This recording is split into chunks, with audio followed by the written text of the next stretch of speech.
How would you like to come into town with Max and me for a little early celebration? Max nodded. Yeah, and besides, you could use the recreation, eh?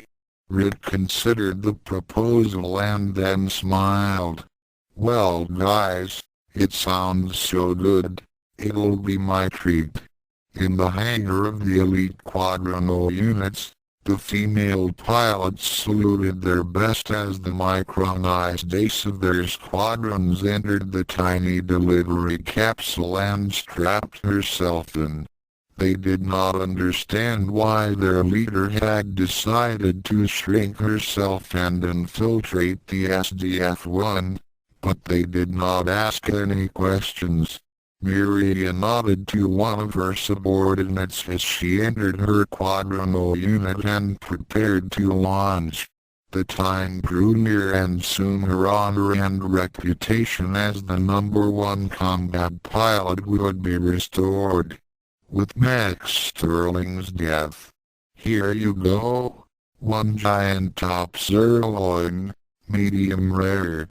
The chef said as he handed out a platter. Ben said as he held up a knife and fork and breathed in the steak's heavenly aroma. Does this smell great or what? Rick and Max gazed upon the large slab of meat as Ben prepared to dig in. I don't know, Ben. It sure looks like a lot to eat. Max commented, though he began to feel hungry himself. I'm so hungry. I may order another one. Ben laughed as he impaled a huge piece on his fork. At that moment the battle alert went off as Lisa Hayes' voice was heard over the PA. Attention, all fighter pilots. Red alert. This is not a drill. Max sighed. Sounds like the real thing. You bet it does, Max. Rick agreed as he and the blue-haired pilot got up from their seats and headed out the door. When Rick called back to Ben, the big pilot looked down at his unfinished meal and said to it, Don't move. I'll be back real soon. The skies above the city of Toronto were lit with sights of various explosions, lasers, cannon shots and missile trails as the SDF-1 and its Veridich squadrons battled it out with centrifugal thrusters and battle pods. As the battle raged, a lone craft flew toward the battle fortress from behind, using the ensuing battle as cover. In its armored right hand was a tiny capsule with the micronized ace of the Quadrono battalion. Miriya, this is dangerous. Are you sure you want to board the Micronian ship with no weapons? The pilot asked. The green-haired ace thought back to Max's laser rifle again, then shrugged. Because of Ozonia. The mecha pilot replied. She's upset with the failure of this operation. Upset, but not with me. Miriya pointed out. She's upset with Chiron for making a mess of the whole thing.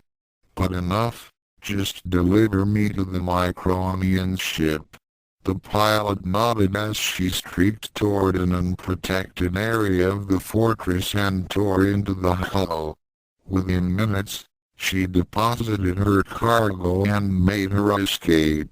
Miriya was jostled a bit, but immediately got out of the capsule and began making her way through the bowels of the ship. Within the first 15 minutes, she had disappeared and no one would be able to track her down. The hunt had begun. By this time, the SDF-1 had decided to activate its new barrier system, and that's when Chiron's forces had begun a non-stop onslaught on it.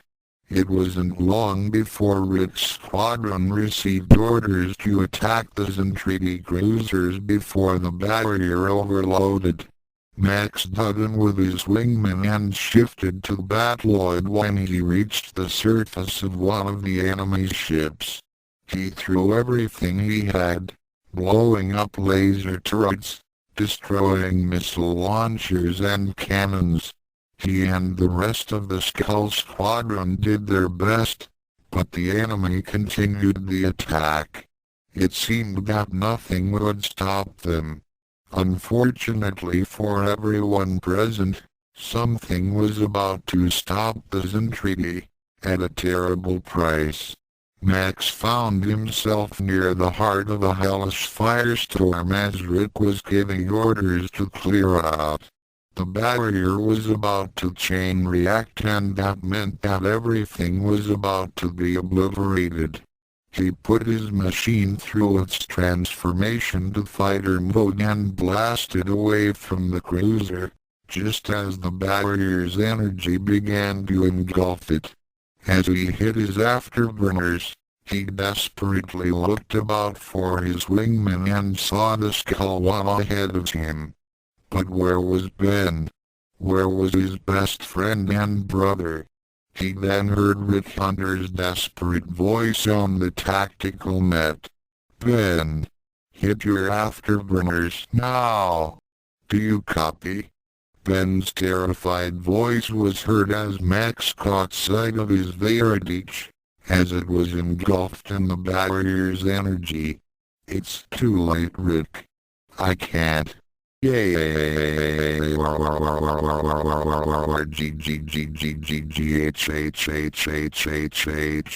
Max closed his eyes shut and tried to shut out the death screams of his closest friend. However, he couldn't stop the tears from escaping from his eyes as his right hand automatically made the sign of the Catholic cross. Goodbye, my big brother Ben.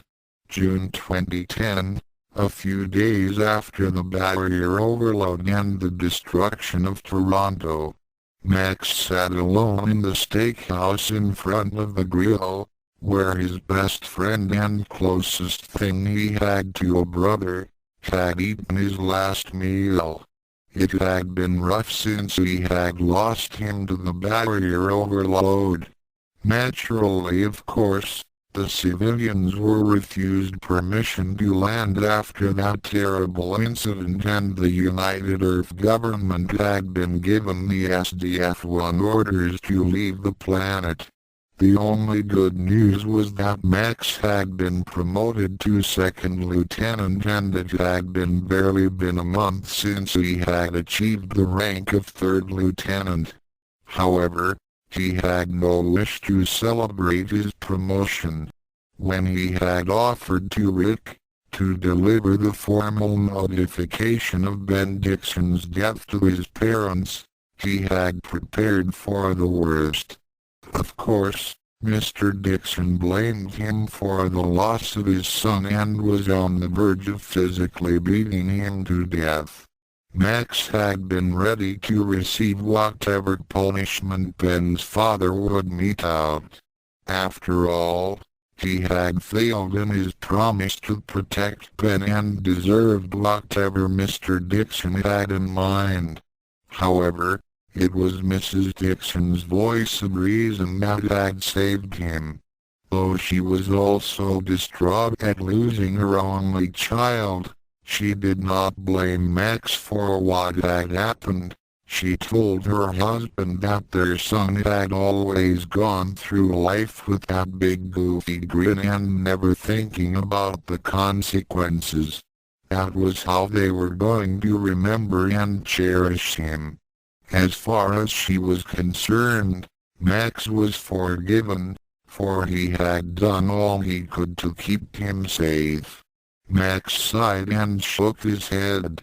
The Dixons may have forgiven him, but he certainly didn't think he was deserving of such understanding. As a result, he had moved out all of his things to his barrack, despite Mrs. Dixon's protests. Sterling had decided not to trouble the Dixon family anymore. They had put up with him long enough and he didn't want to burden them anymore.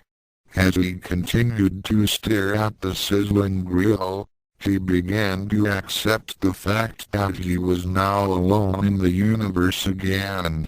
He had nowhere to call home and no family anymore. He let off another sigh and resigned himself to his destiny of solitude. "Hey buddy, are you going to sit there all night? Or are you going to order?" the chef asked as he turned his attention to the Veritech pilot. Max looked up to face him and noted that he was the same cook who had served Ben his last meal. Then, after a long while, he decided on a gesture to honor his departed comrade. "One giant top sirloin, medium rare." Max groaned as he staggered into his barrack, with one hand against his stomach. "I can't believe I ate the whole thing."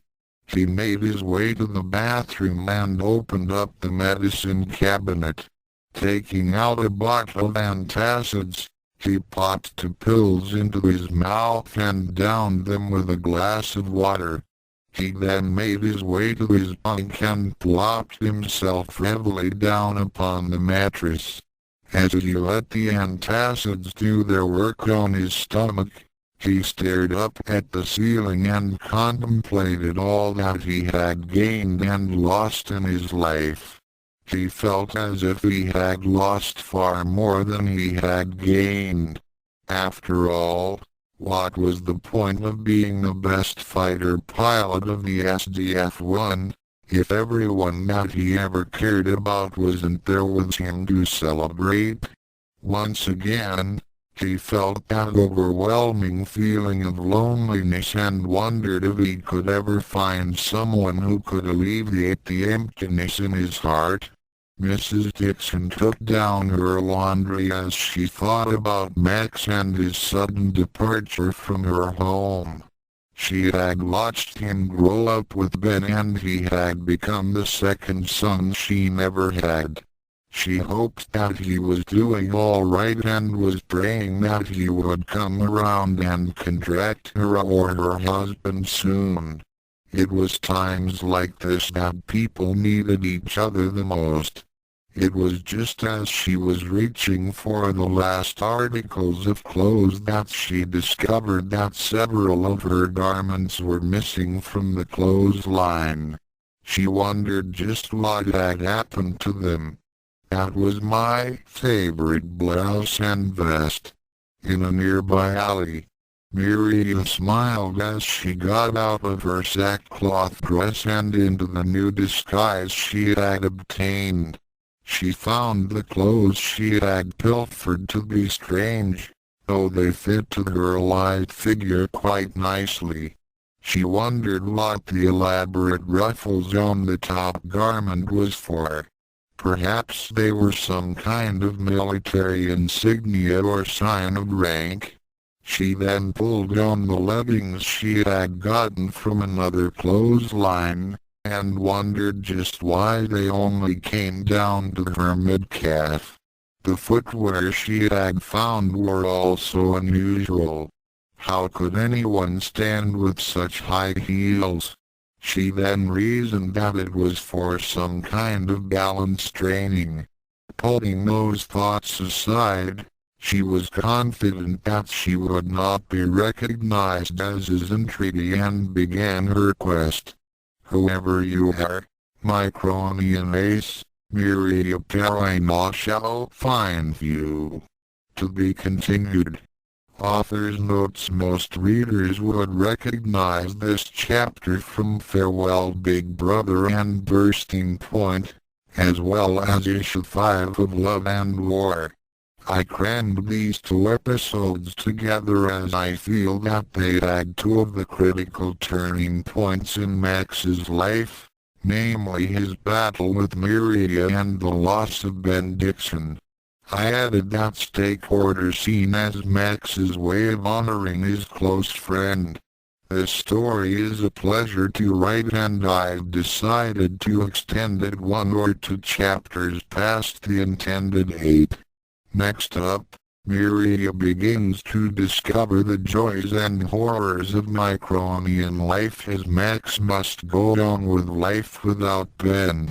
However, a chance encounter in a movie theater might change all of that. See you there. Chapter 7 Chapter 7 When Paths of Destiny Cross ROGODACH. This is a Hearts disclaimer. Robotic and all of its characters belong to their respective creators. Thoughts. Chapter 7 When Paths of Destiny Cross. June 2010 AD. Oh no. Not him again. The manager of the Close Encounters arcade shuddered as he caught sight of Max Sterling walking towards his establishment. However, much to his surprise, the best pilot of the SDF-1 barely gave his business a passing glance before continuing on. He let off a sigh of relief as he saw that he would not have to contend with paying off Max's winnings every time he beat the fighter simulations games. Sterling probably wasn't in the mood today. Max, however, had considered going into the arcade to work off his sadness, but it didn't feel right without his friend Ben going in with him. Dixon may have not been the best fighter pilot or game player, but he had always made Max feel better whenever they played. Now, however, Sterling had been feeling somewhat empty, and playing a few games wouldn't help him out of the depression he was in. Ben was gone forever, and those carefree days were over. Things had gotten serious since the barrier overload and the destruction of Toronto. With that disaster and Ben's sudden death, the blue-haired pilot had been keeping to himself lately. The current state of affairs of the ship didn't help his mood. For the last few days, dozens of cargo helicopters and aircraft had been unloading hundreds of thousands of tons of supplies and parts. It didn't take a genius to figure out that the SDF-1 was no longer welcomed on Earth, even though it was the only means of defending the planet from the Zentradi. Well, that suited Max just fine. After all, the only places that he could call home was Macross Island and the SDF-1. Macross Island was still floating out in Pluto's orbit, and the battle fortress was being exiled back into space, so it all worked out for him. Although, now it seemed that he had nowhere to call home on the ship, ever since he had banished himself from the Dixon family. He had been getting a few calls from Ben's mother and father, asking him to contact them. But Max felt that he didn't deserve to be with such good people. After all, if he had been able to keep his promise, then Ben would be. Max sighed again as he continued to wander the streets of Macross. In his depression, with head bowed down low, and him not really concentrating on his surroundings as he made his way through the crowds on the street. If he had been paying attention, he would have noticed long dresses of emerald as a certain someone passed by on the other side of the street. Miriya was a bit uncomfortable with the shoes she had pilfered, but they would have to do until she could find more suitable footwear. She beginning to think that the high heels were more along the lines of torture devices for interrogation. However, she kept on going as one thought remained in her mind. She must find the one who had defeated her, and kill him. "Oh, Max, please answer the phone." Mrs. Dixon gripped the receiver for several minutes, before finally giving up. With sad, tired sighs, she set phone down and gazed at nothing in particular, as she thought about Ben's best friend and surrogate brother. It had been some time since Max had suddenly moved all of his things out of their home, and he had not contacted Ben's parents for over 2 weeks. Mrs. Dixon had wondered just what had become of her second son. She had always considered the son of Michael and Donna Sterling as her own after they had died. She and her husband had been very close to the Sterling family and were more than happy to adopt Max into their home. His gentle, quiet nature and almost limitless patience seemed to be the perfect foil to Ben's outgoing and frequently reckless personality. In many cases, Max had been able to keep Ben out of trouble. But now that her natural-born son was resting in peace, Mrs. Dixon had hoped to find emotional support in her surrogate son. There was just something in Max's persona that had always made her feel warm and calm. However, it seemed that the loss of his best friend had been especially devastating to him, and now he had shut himself out from everyone and the world in general. "Max, you must feel so alone now. If only there was someone who can make you open up again." Miriya grimaced a bit as she prepared to eat her first Micronian meal.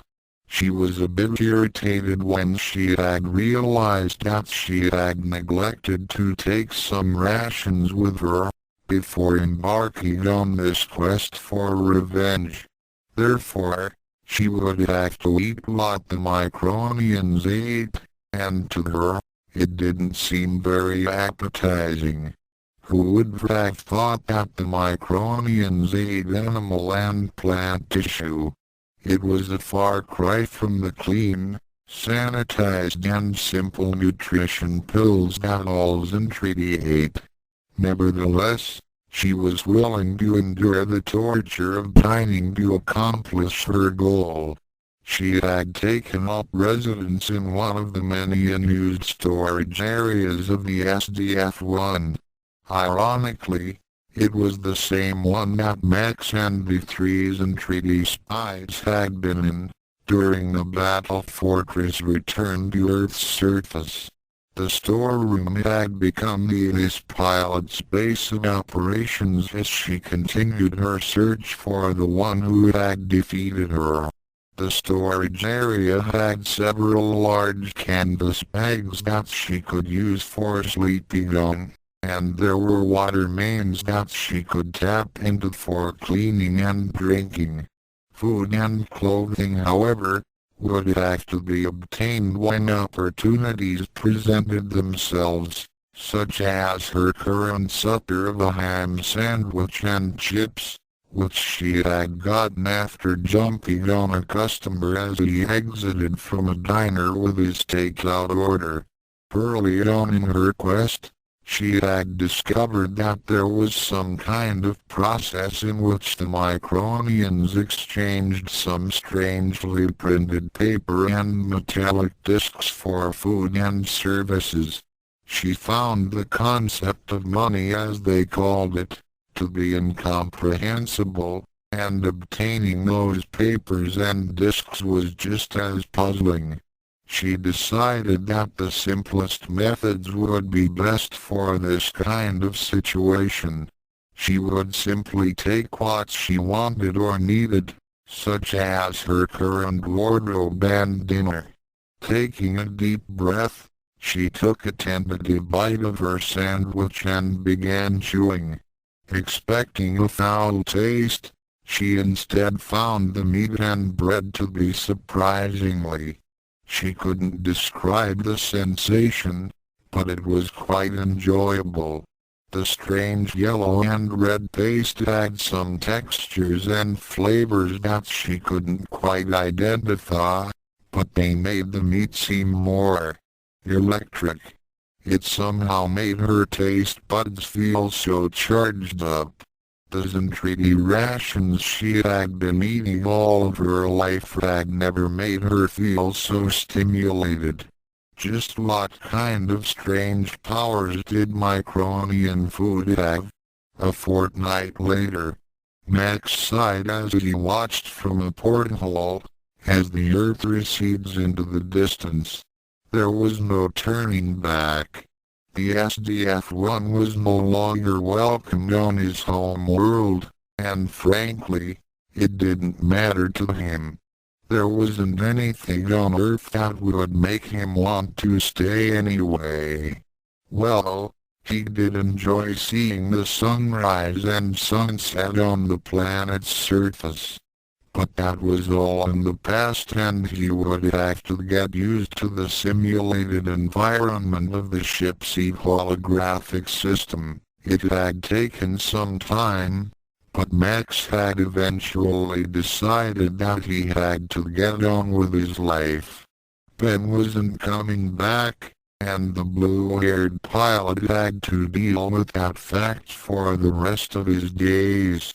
To start, he had finally begun reconnecting with Ben's parents again, much to the delight of Mrs. Dixon and her husband. Unlike him, they had picked up the pieces and forged ahead with their lives. Their dry cleaning business had boomed since the Battle Fortress's departure from the Earth. And there was one more surprise. Ben's mother was pregnant. Though it was considered somewhat dangerous for a woman to have another pregnancy so late in life, the Dixons were more than eager to welcome the new life into their world when he or she came. And they wanted Max to be a part of it. Though he was happy for the soon-to-be parents again, Max had gently told them that he needed some time to think things over and consider what to do with his life. He assured them that he would keep in touch. The problem was, he still didn't know what to do with himself, other than his duty as a pilot of the SDF-1. And what would he do once the war was over?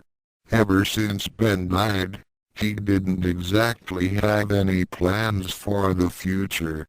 He supposed that he'd just stay in the military. After all, where else could he go? January 2011 AD Max, are you sure you're okay? Rick asked as he and his friend sat in the office. Ironically, it was the same office in which Roy Fokker had occupied, and it had given Rick his lieutenant bars. I'm fine, Max replied nonchalantly. In truth, he had been keeping to himself, and had not been doing much more than his duty for the past few months.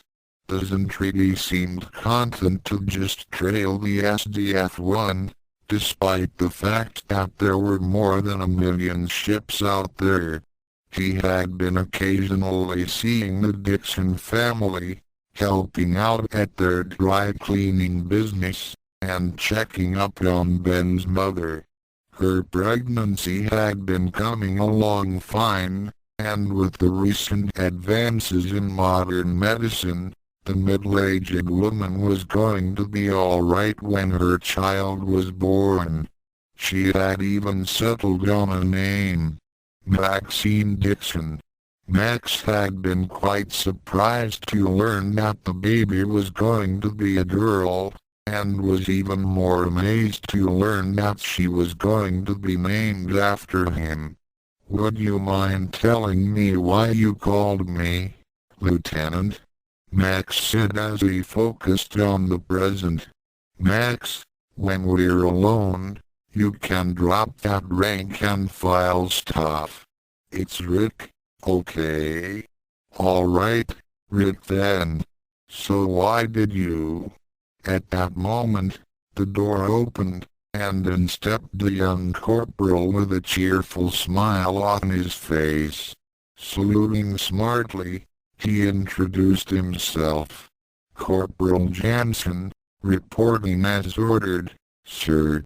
At ease, Rick said, as he and Max stood up and returned the salute. He then gestured to Max. This man will be your new commanding officer from now on. This caught the normally calm and easygoing Sterling completely off guard. Rick smiled as he continued with the introductions. He's Lieutenant Maximilian Sterling, and he's an amazing pilot. In fact, I think he's set a record pace for being promoted. Yes, sir. I know all about Lieutenant Sterling's exploits. Jansen's smile became wider as he shook Max's hand. I'm honored to be your wingman, sir. You're an inspiration to all the cadets. I am. Max was still in a state of disbelief. He was the one who usually looked up to others. It was quite a change to be on the receiving end of such praise. Everyone knows about you. Jansen gushed as he continued to shake Max's hand. Sterling was beginning to lose some circulation in his right hand. You're the #1 ace. You're a legend. Well, I wouldn't say that. I mean, Rick chuckled a bit as he began pushing the two toward the door. You can get to know each other more on your first assignment. Our assignment? Both said in surprise. Hunter nodded. You two are to go to the premiere of Min May's new movie, Little White Dragon. Max started. However, his superior wouldn't accept no for an answer. Well, get on with it. It'll do you both a lot of good. Is it really true that you snuck aboard an enemy cruiser, by disguising your Batloid like his entreaty? Jansen asked eagerly as they headed toward the movie theater. Where did you hear that? Max asked in surprise. Jansen shrugged. You didn't know? The brass finally declassified the information concerning on how you rescued Commander Hayes and the Vermilion Squadron. They use it as part of the training curriculum now, especially with Batloid fine manipulator controls. The final exam includes being able to make your Batloid put on his Andretti-sized uniform. Well, so is it really true? Well, yeah, that's what happened more or less. Awesome. So what gave you the idea of going undercover like that? That was some crazy rabbit you pulled out of your head. Well, to tell you the truth, I was inspired by a rabbit. Max chuckled a bit, which was the first time since Ben died. It was from an old Bugs Bunny cartoon I saw as a kid. The two began laughing at the pun as they neared the theater. When Max saw the crowd starting to build, he let off a low whistle. I'm glad we made it down early before everyone started showing up. Everywhere I look in this town, there are soldiers. With any luck, I'll be able to find the one who shot me down, pretty soon. Miriya Parino kept up her confident stride, despite the discomfort she was feeling in the high heels she was wearing. She had been unable to find more suitable footwear, though the Mary Janes did give her a sense of dominance as they increased her height. The past month she had spent in the SDF-1 had been quite a challenge, as she continued the search for her arch nemesis. Finding food and clothing had been getting harder without that money, paper and metal, but she kept on going, driven by her overwhelming need for vengeance. During that time, she had come across some more nuances of Micronian life, in which she could scarcely comprehend. For one thing, there were smaller Micronians among the larger ones. At first, the Zentradius thought them to be immature copies of the fully grown ones. However, she had seen no indications of maturation chambers or any other kind of genetic cloning systems. It was when she had entered a certain establishment that the horrors of Micronian reproduction was revealed to her. The devices she had seen in that shop were unspeakable. With all the chains, studded implements and such, her first impression was that she had entered some kind of interrogation station. However, she also noted that many of objects mimicked the anatomies of the Micronian male and female, and the literature and video records she had seen had almost made her. That's how Micronians were made. Miriya shuddered a bit as she remembered those images. Then her attention was drawn toward a large crowd that was gathering in front of a large building. Now what's all this? The green-haired beauty carefully made her way closer, and took note of all the eager expressions on the people. Naturally she came to only one conclusion. After all, it had happened to her on many occasions. Perhaps they were here to honor him for his heroism. Shooting me down must have been a great achievement for him to be honored by so many.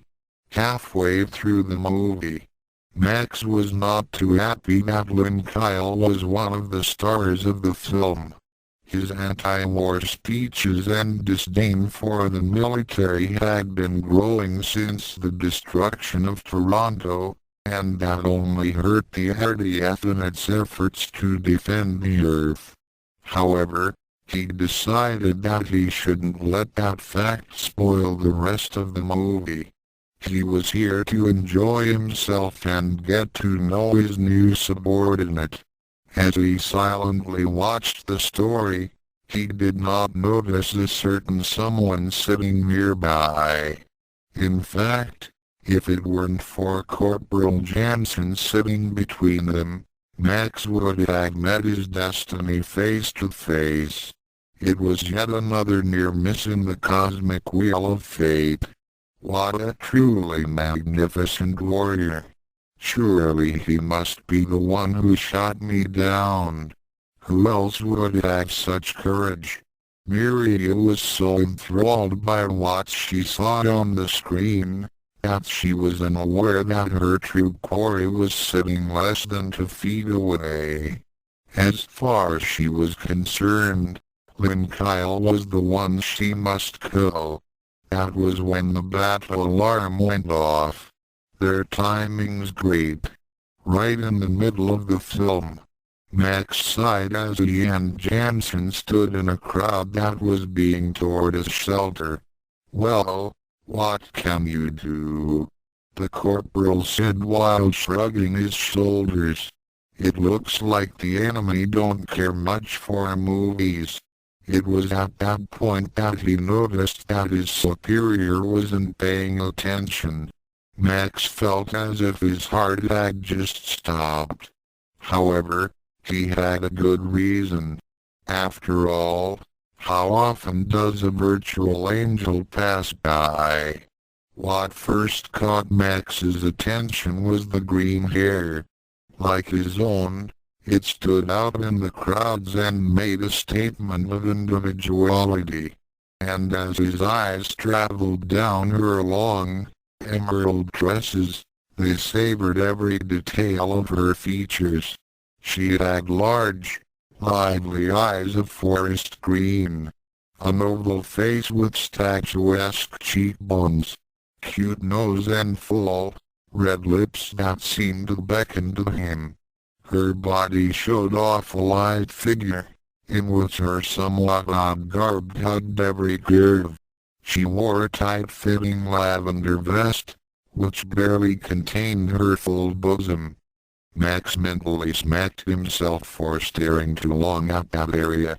She also wore a white, long-sleeved, ruffled blouse that seemed a little familiar, too, molding about her tiny waist, curved hips and shapely legs, was a pair of lavender knickers, which cut off at mid-calf. White stockings covered the rest of her legs, and on her feet were a pair of high heels.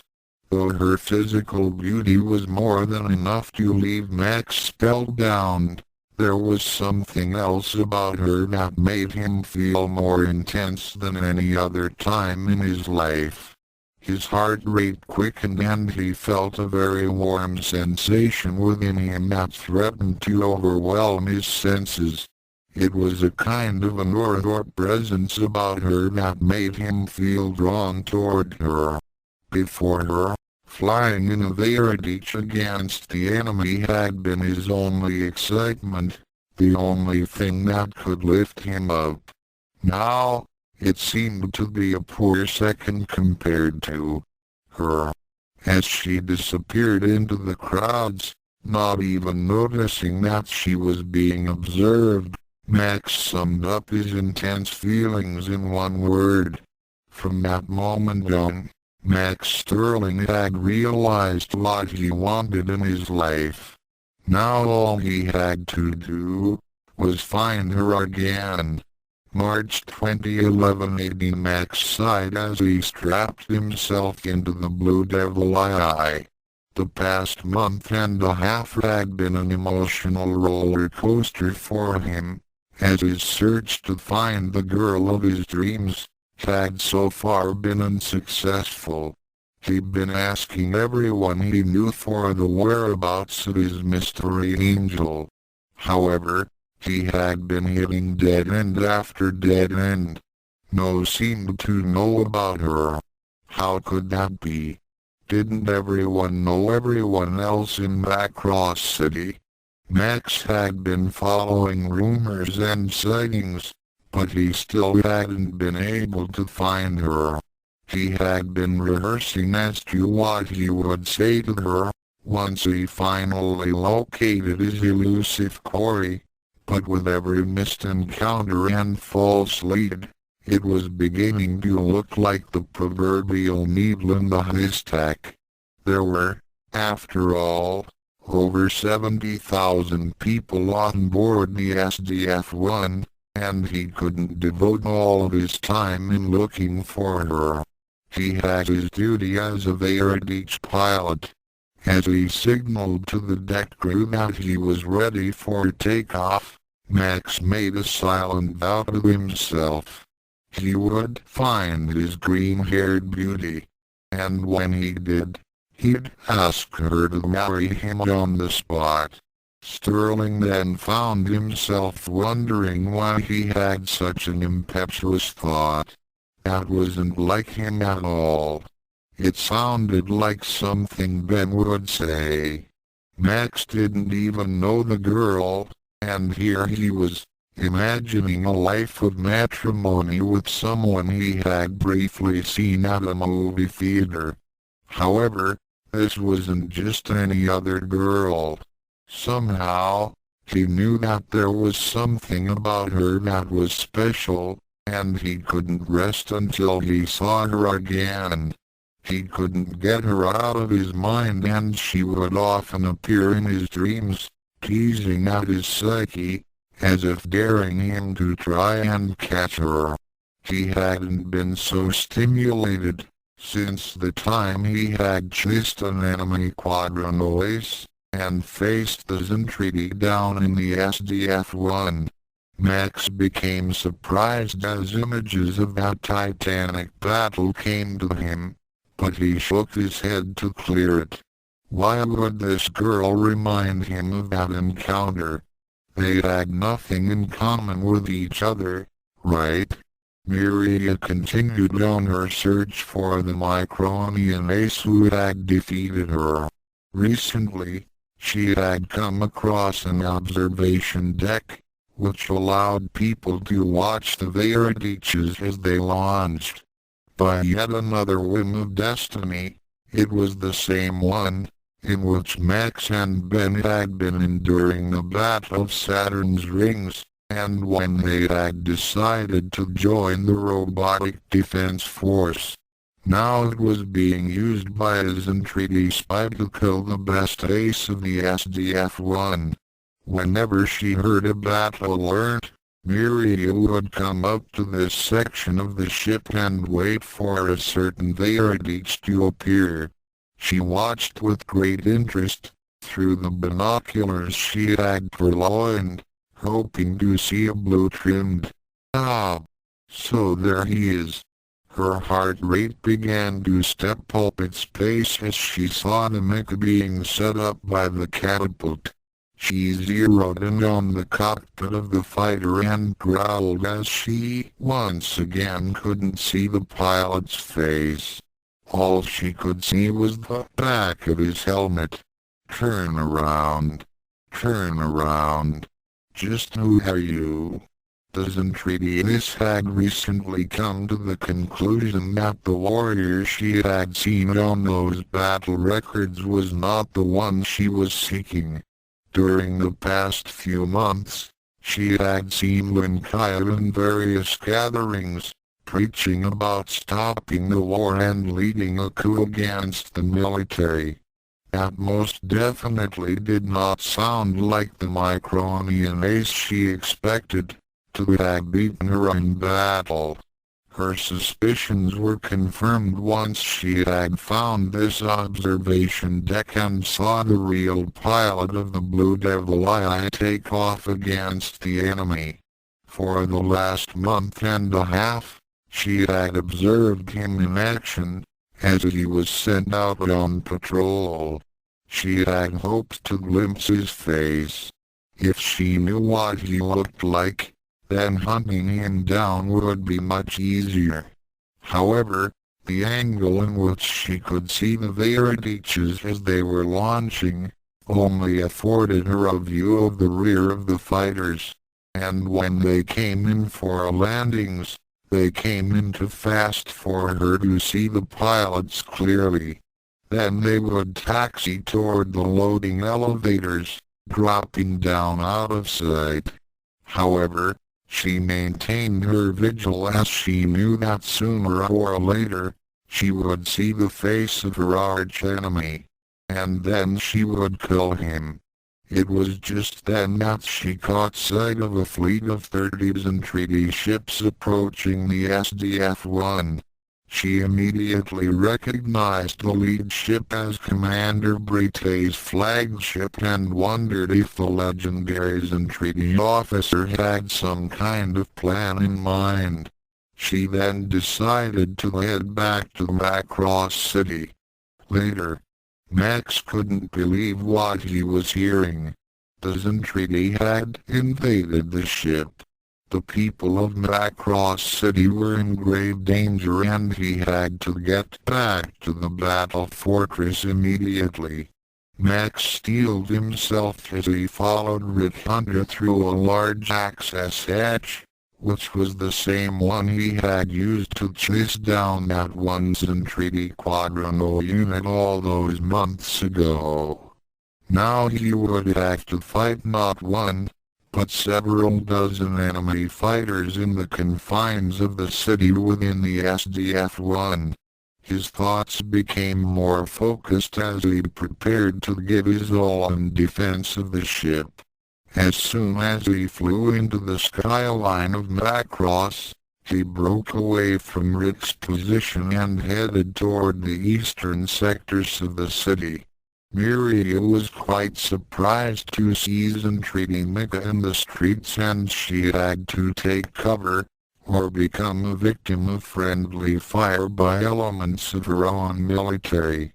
It was at that moment she saw a blue-trimmed enemy fighter streak overhead and knew that this was an opportunity to finally find out who her quarry was. She quickly made her way toward the area in which the Veradich was transforming to Battloid in the midst of a group of battle pods.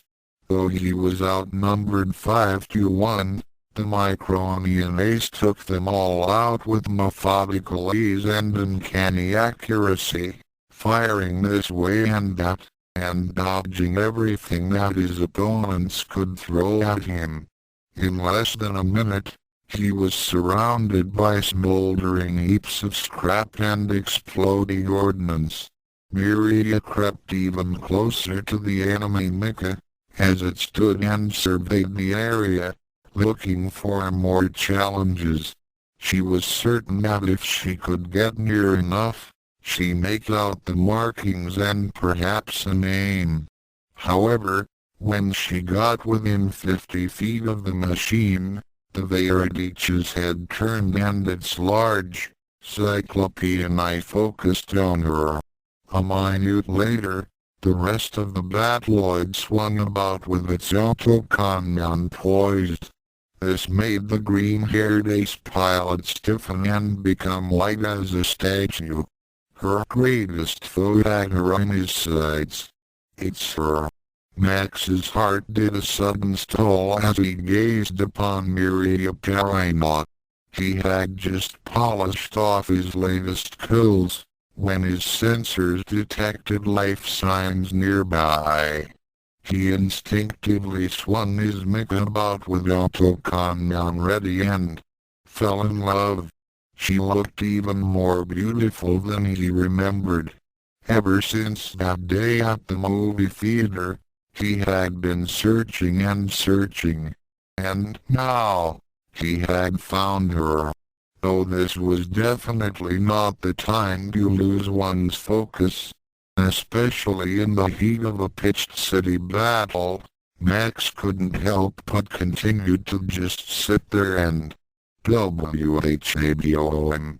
A near miss immediately knocked Max back to his senses as he pulled the G-lever of his Veradich. The machine shifted to Guardian mode, its fuselage shielding Miriya from the falling debris.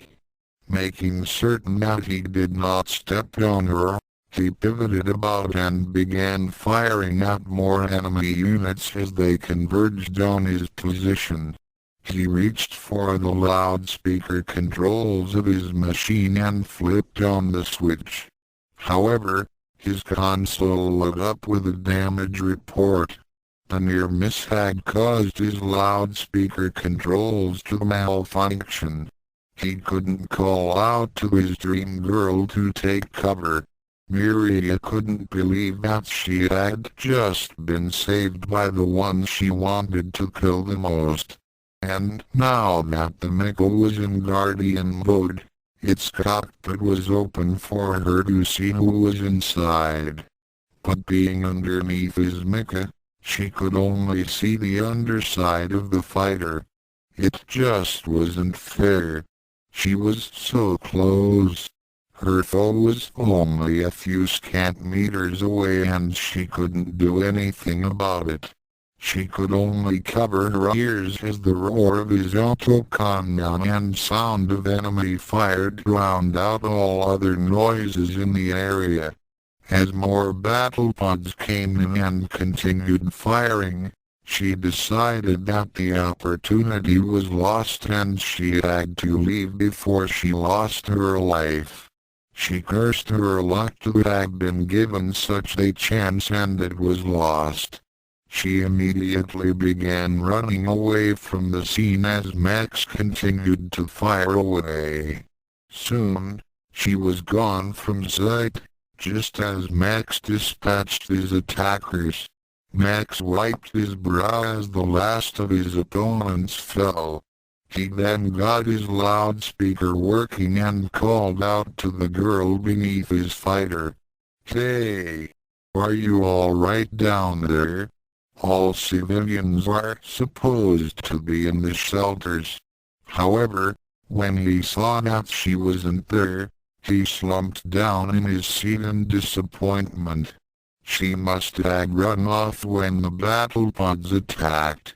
He hoped that she got away safely as he radioed Rick and arranged to rendezvous with him in the northern sectors.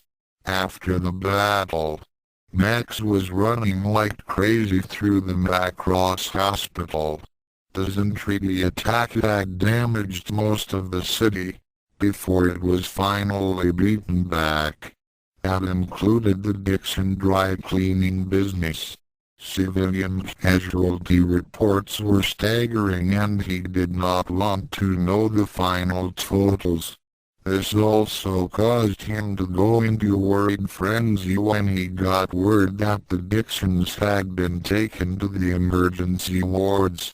Losing Ben had devastated Max, but losing Ben's parents would be. "What are you doing here?" "No, running in the hall," a nurse said as she suddenly blocked his way. Max calmed down a bit and asked the nurse where Mrs. Dixon had been taken to. A few minutes later, he came into the room to find Mr. Dixon leaning against the side of the bed where his wife lay, with a small, squirming bundle. "Mrs. Dixon?" The new mother smiled up at the pilot and beckoned him to come closer. She proudly showed her new daughter to him, and Max could only gaze in amazement at his namesake, Maxine Dixon. Ben's mother cooed her child as she pointed to him. "Maxine, meet your Uncle Max." 2 days after the attack, Max was practically dead on his feet as he plodded into his barrack and plopped down on his bed. It had been an exhausting couple of days. First, of course, was the newest addition to the Dixon clan, namely Ben's sister Maxine. Secondly, was the appearance of the Zentradi defectors. He was quite surprised to find out that Rico, Conde and Brun had been spies. And now, Commander Hayes was planning to return to the Earth, to try and convince the United Earth government to attempt peace talks with the Zentradi. Good luck. Max knew that he needed to get some sleep, for he was going to be leading Commander Hayes' escort squadron the next day. He found that he couldn't close his eyes just yet. There was just too much on his mind at the moment. For one thing, he had noticed that his superior and friend Rick Hunter was having girl problems with both the superstar Mingay and Commander Hayes. At times, Max wondered if Rick was really serious about his own -off-again relationship with the famous singer. At other times, he began to believe that Rick was leaning more toward the mature and strong Lisa Hayes. He still remembered that kiss on that Zentradi flagship. The blue-haired pilot chuckled at the memory. "I wonder how Rick is going to react when he finds out that she's leaving." Another thing that was on his mind was, of course, the birth of little Maxine. He was happy for Ben's parents, but he had considered the kind of world that precious little girl was going to grow up in. All around her, she was going to be surrounded by war. Not exactly the most ideal environment to live in. At this point in time, Max hoped that the war would end soon. Though it would mean that his talents would no longer be required, he felt that it would be worth it To see that little girl live in a world without conflict, and without the fear of losing those close to oneself to the horrors of combat. As sleep finally began to creep upon him, his final thoughts were of course about her. He still could not get her out of her mind. Not that he wanted to.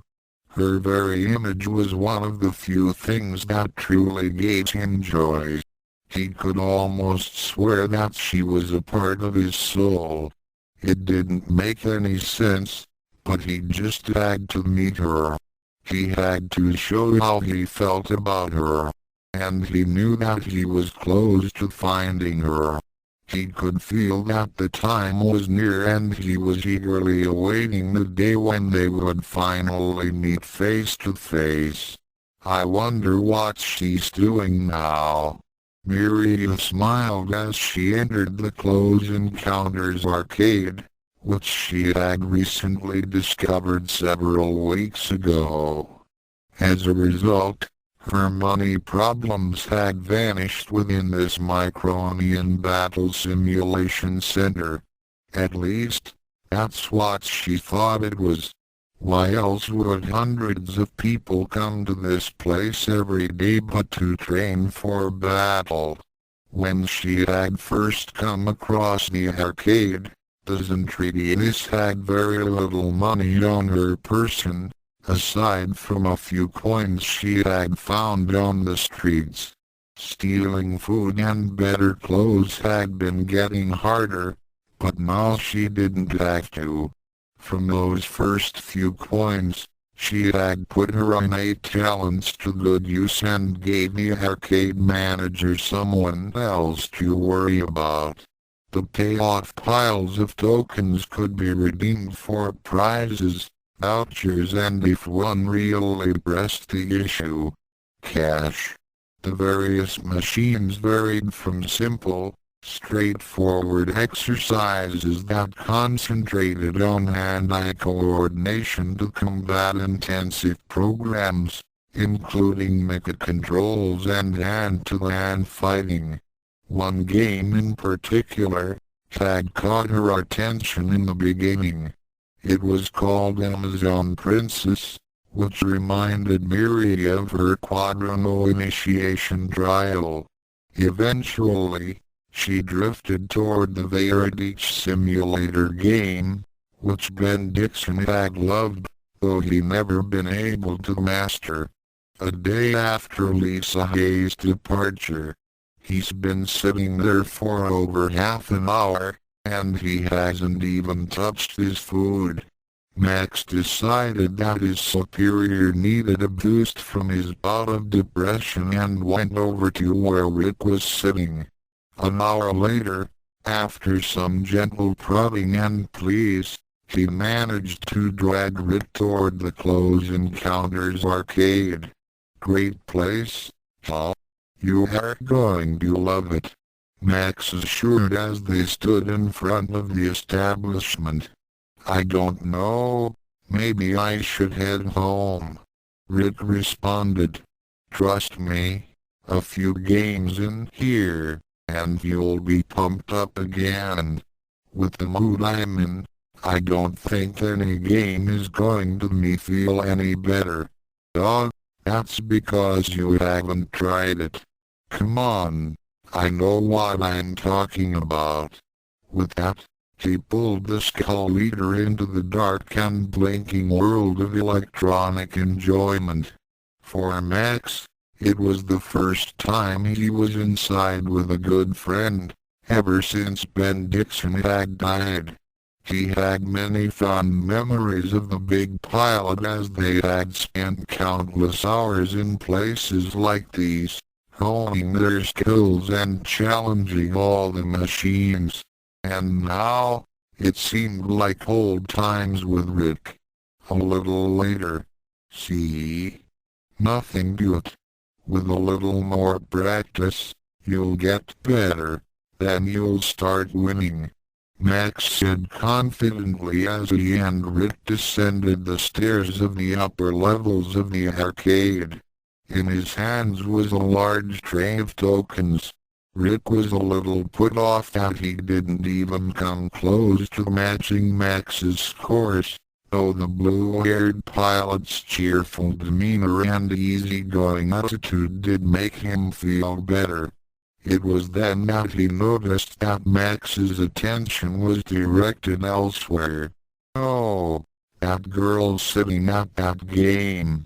Rick looked over to where Max was indicating and saw a green-haired girl in a brown bodysuit with a yellow scarf tied around her neck. So, what about her? Isn't she incredible? I've been seeing her everywhere. Well, she is sort of attractive. Maybe I can get her in a game with me. Miriya smiled as the machine let off a series of beeps and whistles, which meant that for payoff was imminent. A moment later, a flood of tokens came sliding down into the token tray. Though she was glad for her winnings, she was beginning to get bored and wished for a new challenge. At that moment, Max walked up to her and stood for a long, agonizing moment of uncertainty. This had been the moment he had been waiting for. He wouldn't get another chance like this. And so, he addressed the beauty before him.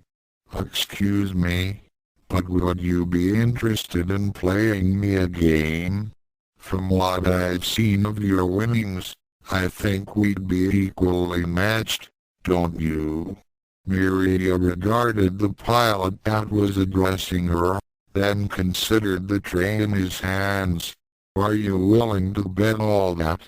"Yes, I am," Max said happily as he laid his tray beside hers, then scooted about to the other side of the machine. "This is absolutely terrific. I know we're going to have a great game." As he sat down and inserted a coin in the slot, he looked back up to her and found it impossible to tear his eyes away from her. "How about we start at level B? Is that all right with you?" Miriya replied nonchalantly. "All right. Here we go." As the game began, Max Sterling gave his opponent a friendly grin. Then the game began, and ended 30 seconds later. "Oops. I guess I won that skirmish," Sterling remarked as he kept up his good-natured attitude. He really had meant to go easier on her, but as soon as his hands were on the control, his uncanny reflexes immediately took over. They simply could not do anything less than their absolute best. Still, Max wanted to impress his dream girl, so he suggested to go on to level A. He gave her a wink. However, this only served to irritate the micronized Centrity as she agreed. "Yes. Let's go on to level A. I imagine that would prove quite interesting." And in the next 5 minutes, she found out just how interesting it was. Try as she might, she couldn't gain any advantage on him. Every tactic she used, he would outmaneuver her. Every defensive move she made, he would counter. In her mind's eyes, she began recalling an encounter in which she had pitted all of her skills against the one who had bested her, and lost. And in that game, she knew. This soldier possesses remarkable skills. Is it possible my search is over? Could this be the pilot of whom Chiron was speaking? For Max, it was a different story. Boy, is she beautiful. I can't believe this is happening. If this is a dream, don't wake me up.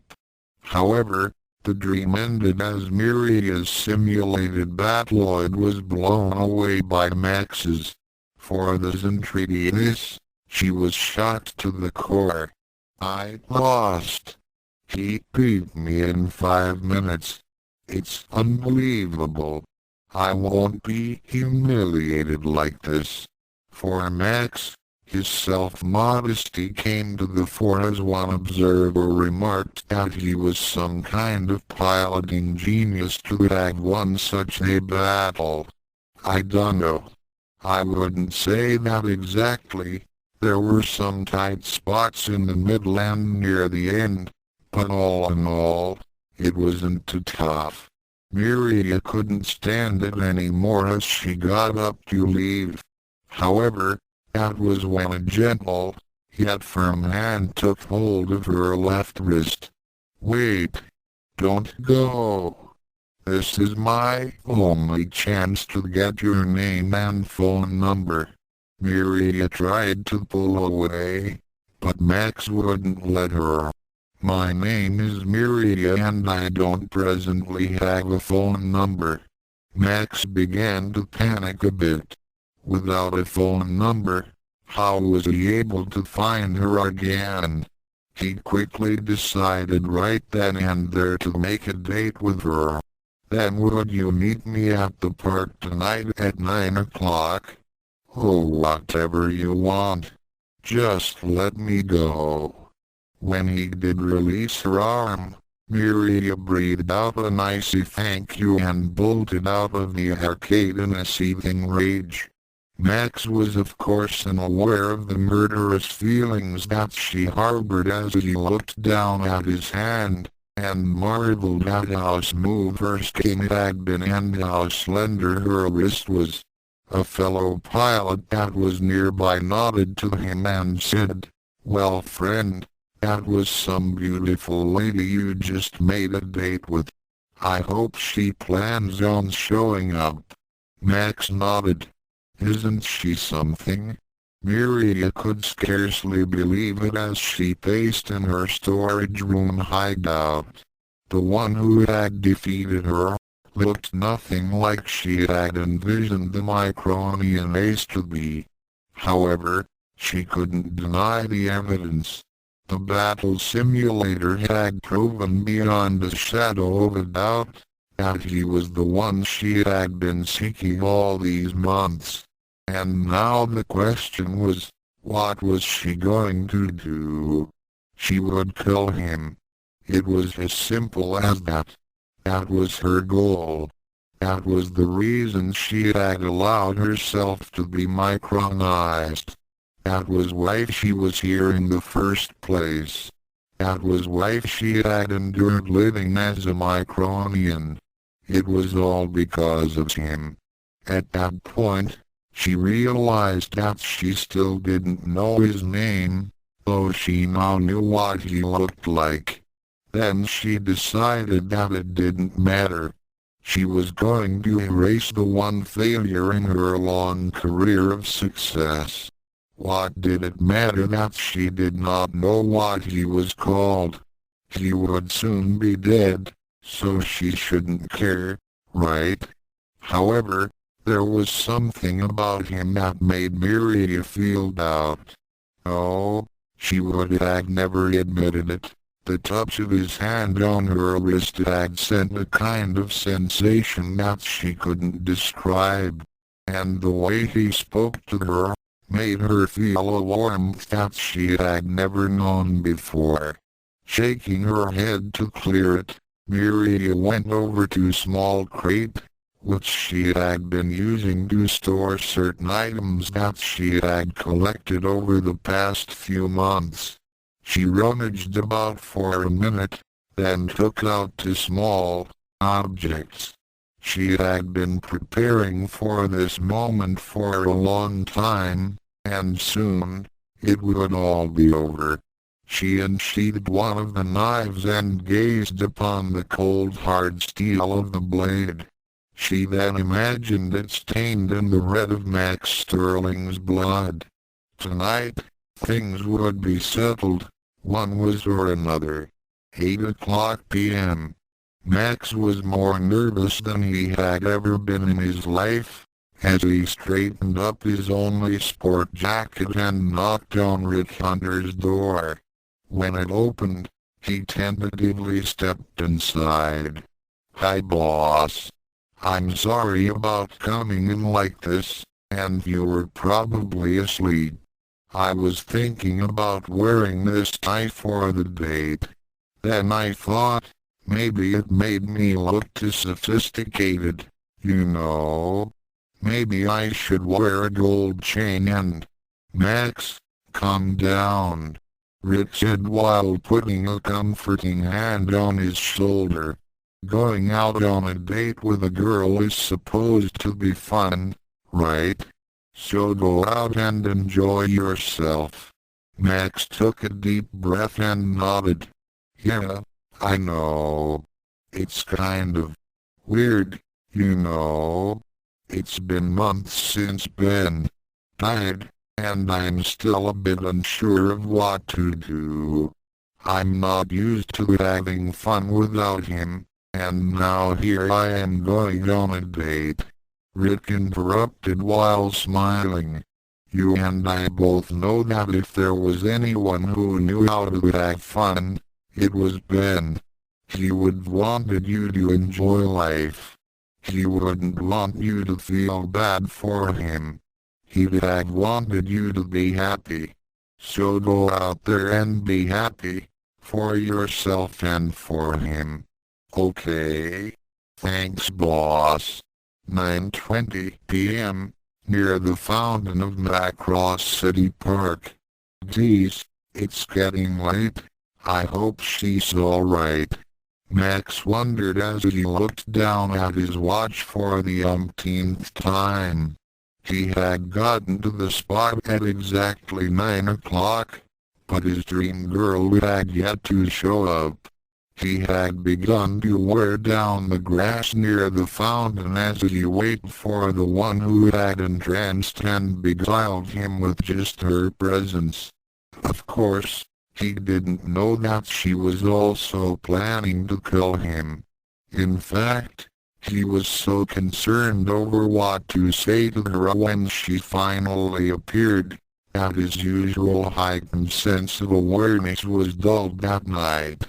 The combat instincts which had served him well in battle seemed to be taking the night off. Miriya was only a scant 15 meters away, hiding behind a tree and poised to strike. The Zentradi warrior had been all set to kill him and had arrived at the meeting place ahead of time. She had been prepared to slay him at 9 precisely. However, when she caught sight of him, something stopped her. This wasn't some nameless, faceless enemy she was confronting on the battlefield. This was her greatest enemy. He was the one who had humiliated her. He was the one whom she despised more than anyone else in the universe. So why hadn't she attacked yet? He was just a Micronian. He was an insignificant bug compared to the mighty Zentradians. So he was fairly pleasant to look upon. His blue hair was intriguing. Those blue lenses gave his eyes a kind of ghostly quality, and his movements were quite graceful. But just what was she thinking? Max sighed as he said to himself, "I can't believe I asked her to meet me here in the park, a girl at night. She could get mugged or something." He shook his head as he realized that he had forgotten to pick up the flowers he had ordered. "Maximilian Sterling, you are an idiot." At that moment, Miria's eyes widened. She now had a name for her enemy. With that, she threw herself into battle. "Maximilian, prepare for your doom." At the sound of her voice, Max turned about and smiled as he gazed upon his date. "Miriya, there you are. I was beginning to worry and... Whoa! Max didn't even realize he had ducked until after the knife sailed past him and embedded itself into the tree behind him. With his life suddenly in peril, his extraordinary reflexes took over and his body tensed up for battle. Hey, are you crazy? Miriya gritted her teeth slightly as she drew the second knife from the open seam in her bodysuit. I am Quadrino Leader Miriya Parino, Centrity Air Force. There goes our first date. Max gulped as he prepared to defend himself. He couldn't believe his luck. He had fallen in love with the enemy. At that mere thought of the word love, Max realized that it was true. He loved this woman. No matter what she was trying to do to him or who she was, he loved her. And he knew that he couldn't live without her, despite the fact that she was trying to end his life. You're such a fool. Fight for your life. Miriya cried out as she prepared to attack. My life. I don't understand what you mean. In actuality, Max knew deep down in his heart. Her intense glare and determination reminded him of one other time. She couldn't be that enemy pilot. I will have my revenge. Miriya growled as she closed in the gap between them and readied to draw the first blood. Max's hand went to the knife that saw still stuck in the tree, but he then pulled his hand back very reluctantly. I'm afraid that I don't understand what you're talking about. If yours isn't treaty, then I understand why you must fight. But why do you want revenge? I have reasons.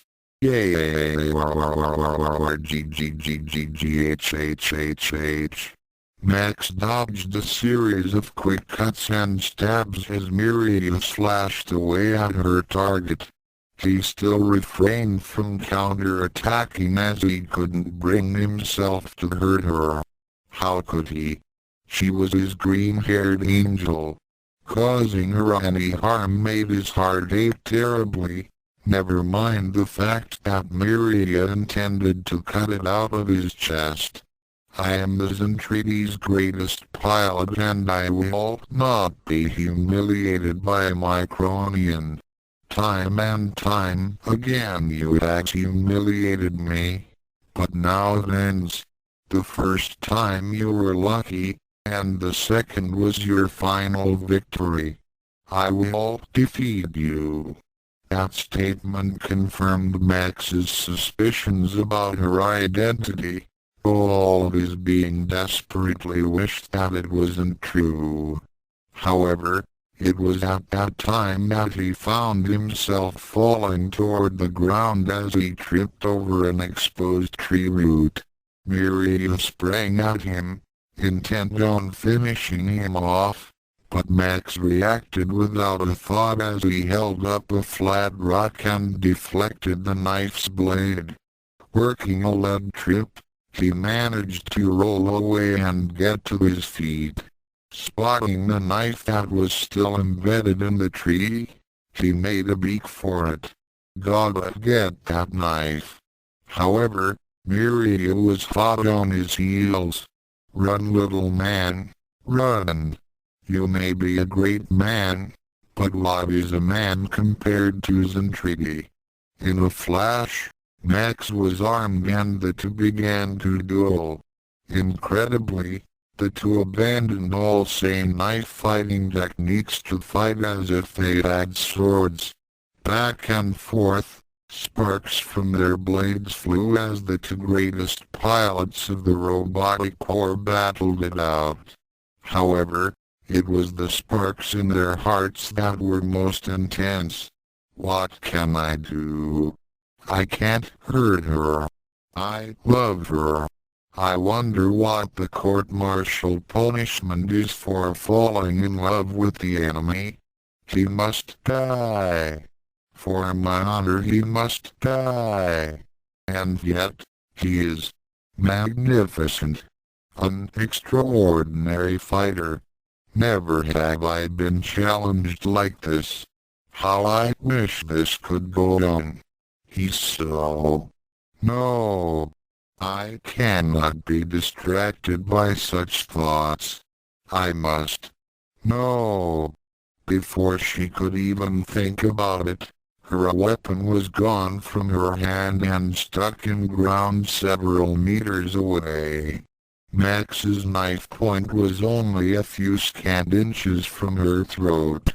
I guess I win again, the RDF pilot declared, though his tone showed some uncertainty to it.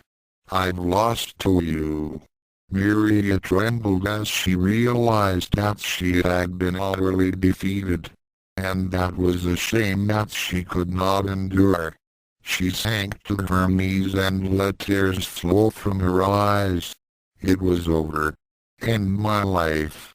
Please, do it now. However, that was the one thing that Max could not do. It was absolutely unthinkable. Miriya was his angel and his future. No, I couldn't. You're so beautiful. Miriya experienced a strange sensation when she felt not the cold touch of the blade, but the warmth of a finger. Looking up through her moisture-ridden eyes, she gazed with wonder at the blue depths of his eyes. She felt her heart skip a beat when he smiled at her. She didn't even feel herself get to her feet, and she felt as if she was floating as he drew her close and leaned forward.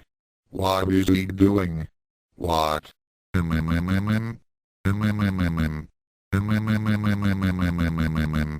Their lips came together as Max wiped away her tears with his fingers. Miriya's eyes widened in total shock, but as the kiss continued, she felt her control slipping away, as she began to instinctively respond. Her arms came around him and drew him closer. Her body arched toward him. Years of harsh training and regimens were stripped away in that moment. Directives that had been constantly drilled into her were forgotten. There was no Zentradi and Micronians. There was only Max and Miriya, and all she could do was feel. She felt Max's heartbeat against his chest, and her own seemed to synchronize its rate to his. It was as if they were becoming of one mind, one body and one soul. It was an emotional turning point for the both of them. Finally, their lips parted, but their eyes still locked with each other. Nothing was said between the two of them for a long while. Then, Max broke the silence. Miriya, this is going to sound really crazy, but will you marry me? Marry? What's marry? It's something no words can describe. Miriya, it's love, and that's the most wonderful thing there is. After a long moment, the Zentradi said that magic three-letter word. To be continued. Author's notes. Well, there we have it. The first, last and only date of Max and Miriya. And also, I decided to change the storyline a bit with the addition of Maxine Dixon. We never did get to meet Ben's parents in the original series, and I felt that the people who helped raise Max after his parents had died needed more screen time. The addition of Ben's sister gives Max a new perspective on life and will later play a part in Max's decision to start his own family. In any case, Chapter 8 will be the famous Wedding Bells episode. plus a few added scenes that will fill in the gaps that the original Robotic left out. See you there. 1. 3 guesses as to what kind of shot she found, and the first two don't count. 2. It should be familiar to Max. After all, it used to be Mrs. Dixon's. Chapter 8 Chapter 8 A Future Together Slightly. ROGODACH. This is a Hearts disclaimer. Robotic and all of its characters belong to their respective creators. Thoughts. Chapter 8 A Future Together. I'm getting married. Max Sterling, the pilot of the RDF and defender of the SDF-1, could hardly believe it himself, and he was the one who had proposed. Every now and then, he feared that he would wake up from this dream and she would vanish from his sight forever. He had to pinch himself frequently to assure himself that he wasn't dreaming. Just a few short hours ago, he had been fighting for his life against his angel, Miriya Parino of the Untold Squadron of Battalion. Yes, his angel. That's the only way that he could see her as. She was not the warmongering enemy that he had been trained to hate and kill. She was not the foe that had to be destroyed on sight. She was the woman of his dreams and his fiancée, regardless of what she had done in the past. Fate may have cast them as enemies in the beginning, but Max was certain that it could be all changed. He knew in his very soul that she was his destiny, for all he wanted to do was to love her. The blue-haired pilot took a deep breath as he stopped before the door to his quarters and looked down at the large package in his arms. He hoped they would be to Maria's liking. The former leader of Azonia's elite squadron did a small pirouette as she gazed at herself in the full-length mirror. The clothes fit well to her figure, but she was understandably puzzled at their appearance. The simple, pink sundress had a billowing skirt which seemed impractical to her, and showed a good amount of her long, slender legs. The sleeveless top bared her shoulders and arms. She hadn't felt this exposed since wearing that sack dress she had arrived in during her insertion into the SDF-1.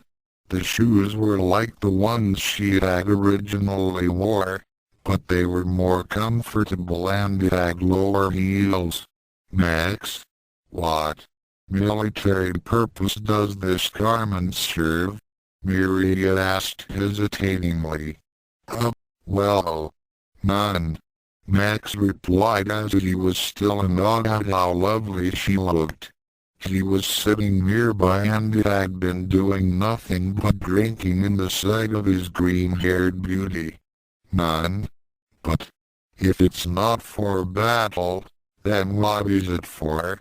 Doesn't treaty this inquired. Does everything have to be for fighting? Sterling asked as he stood up and slowly approached her. I think you look wonderful. I do. She didn't know why, but hearing him praise her like that made her heart skip a beat and spread a pleasant warmth through her entire being. She was used to compliments and such from her fellow squadron of pilots and her superiors, but hearing him say them made her feel so. She just couldn't describe the sensations, though she would have preferred her brown bodysuit and boots. She had decided to wear these clothes to please Max. The thought of seeing him smile gave her great satisfaction and joy, which was ironic, considering that she had tried to kill him the night before. These new emotions toward him confused, He had excited her. She had been given a taste of what Max had to offer to her, and she had become hungry for more. However, with these new experiences, also came a new kind of sensation. Fear of the uncertain. She had no idea of what directions she should take in her life. All she knew was that Max had to be there with her to face the future. "Miriya, are you all right?" Max asked as he stood behind her and placed his hands lightly on her shoulders. He noted that she had become a bit forlorn. The quadrinoise trembled slightly as she felt his touch, yet did not shy away from him. She took a deep breath, turned around and gazed into the blue depths of his eyes for a long moment. Finally, she spoke. "I do not know. This is also strange to me. I do not understand any of this. I came here to kill me. Yes. It was all so simple and now I cannot even say it. I cannot even think of the fact that I tried to end your life and now you wish to spend the rest of your life with me. Your enemy. So confused. Is this even right?" "Yes. It's right, Miriya." Max nodded with the utmost confidence. "How can you say that?" "I can say that." He leaned closer to her while gently framing her face with his hands. "Because I love you." With those words, he kissed her deeply and it took all of Miriya's willpower not to swoon. How could such simple contact between lips be so stimulating? What was this powerful urge to get even closer to him? Her body trembled at being so close and intimate with Max, and the only desire in her heart was to be with him, always. Max was so unlike what she had envisioned the Micronian ace would be like. He was gentle, and showed her a tenderness that she had never experienced before. No one had ever given her such attention and caring in her entire existence. And whenever she looked into those ghostly blue eyes, she could almost swear that she could see his very soul. She liked that very much. This thing that he called love was indeed a powerful force and the Zandretti pilot couldn't resist it. Why would she? Miriya's legs could barely support her when the kiss ended and she found herself leaning against him for support. Her arms wrapped tightly around him as she laid her head against his chest and listened to his heartbeat. It was a wonderful sound and she could scarcely believe that she had wanted it stopped. She was not at all acting like the queen of the quadrinos and yet, it didn't matter anymore. What mattered was that she was going to be married, whatever that meant, and that she and Max were going to be together. She didn't know what was going to happen to her, but with Max by her side, she would be able to face whatever strange future she was now heading toward. Everything was going to be all right. The next morning, the cafeteria. "Well, it's about last night. I think I'm going to get married." Rick Hunter let loose with one impressive spit take, nearly drenching his subordinate and best friend in coffee. After coughing for a few moments, he found his voice and summed up his reaction in one exclamation. "You're Gio what? Marry? I guess." Max replied quietly as he bowed down his head and began staring at his hands on the table. "Max, you are talking nonsense. You only went on one date. Don't you think you take some time to get to know this girl better? It's not the time I'm worried about, the blue-haired pilot said hesitantly. Standing nearby, Miriya watched with a bit of apprehension as Max spoke with his commanding officer. A part of her feared that he would betray her and turn her in, but that thought was quickly dashed as she knew in her heart that he would never abandon her. She didn't know why she was so certain, only that she knew. She watched in fascination as Max's features became hardened, as he suddenly hit the table in anger and started talking back at his superior. More words were exchanged as Rick suddenly laughed out loud, then pointed a finger at his subordinate. Max stood firm as he continued to argue his side of the situation. It was then that she noticed him signaling to her to approach them. Taking a deep breath, she began walking toward them, bolstering up all of her courage. As she passed by several tables, she caught sight of three particular individuals who were currently entertaining the bridge bunnies. However, she couldn't do more than give them a passing glance and a small smile, as she neared the table where Max and Rick were sitting at. Rico, Conley and Brum's eyes widened to the size of saucers, the flying kind, and their jaws dropped to the floor. "Is that who I think it is?" Rico gasped. "It can't be," Conley exclaimed. "It is. It's her," Brum affirmed. Kim, Vanessa and Sammy were a little put off that their dates were suddenly interested in another woman and not paying attention to them. They were about to succumb to their urge to smack them upside their heads, when they looked over to where Rick and Max were sitting. Their curiosity was piqued as they saw Max stand up and embrace the strange woman as he introduced her to Rick. Their eyes widened in shock as Max got down on one knee, took out a small velvet box from his pocket, and placed the ring on Miriya's left third finger. The main council room. Clovel was quite upset that Max had waited this long to inform him of the appearance of another entreaty defector. He was even more shocked to learn that this pilot planned to marry her and that Miriya was quite willing.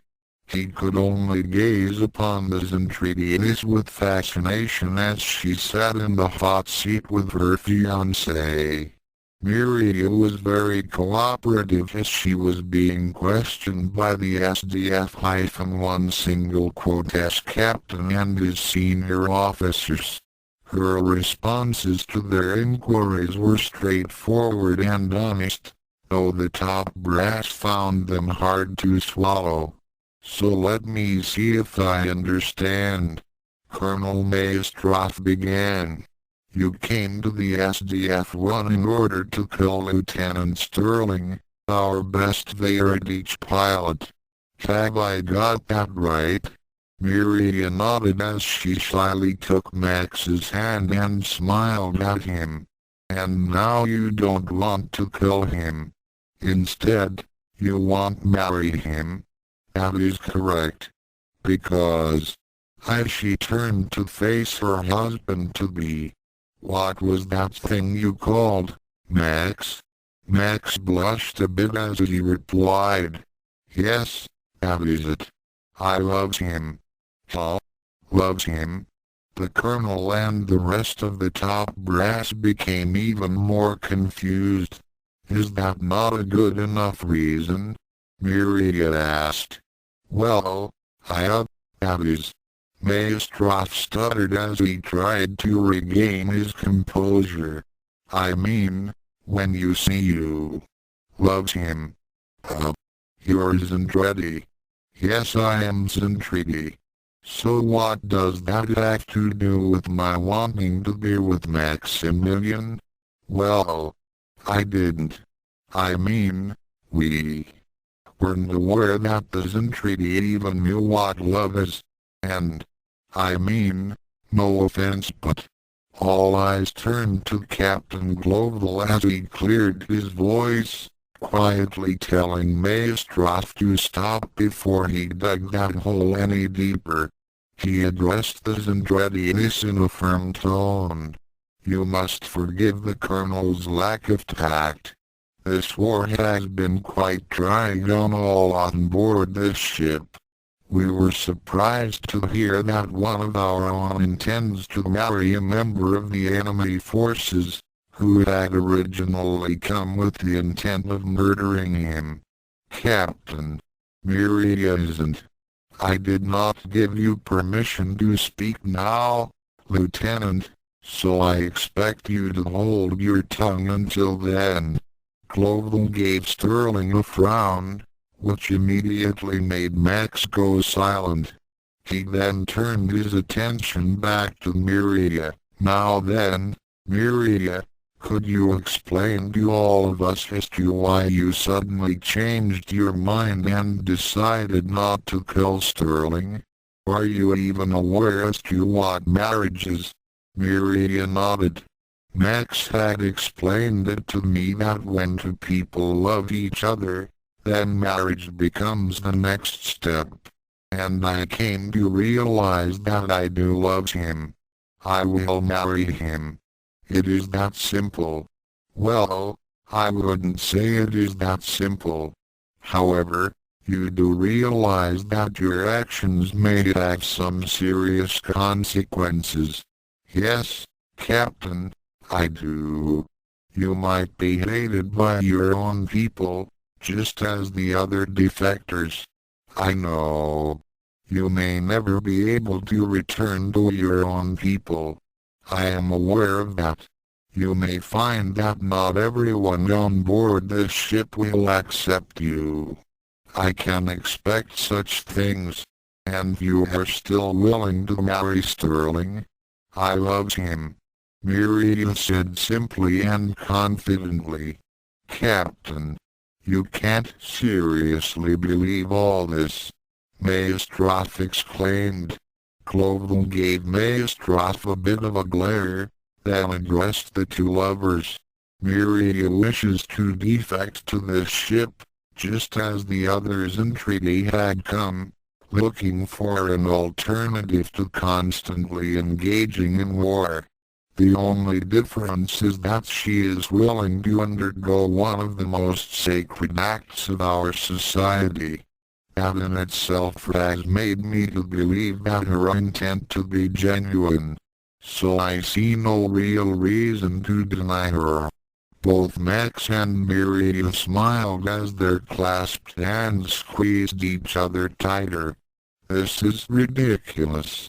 It's some kind of trick, the Colonel declared as he stood up and slammed his hands on the conference table. We can't truly believe all of this love and marriage nonsense.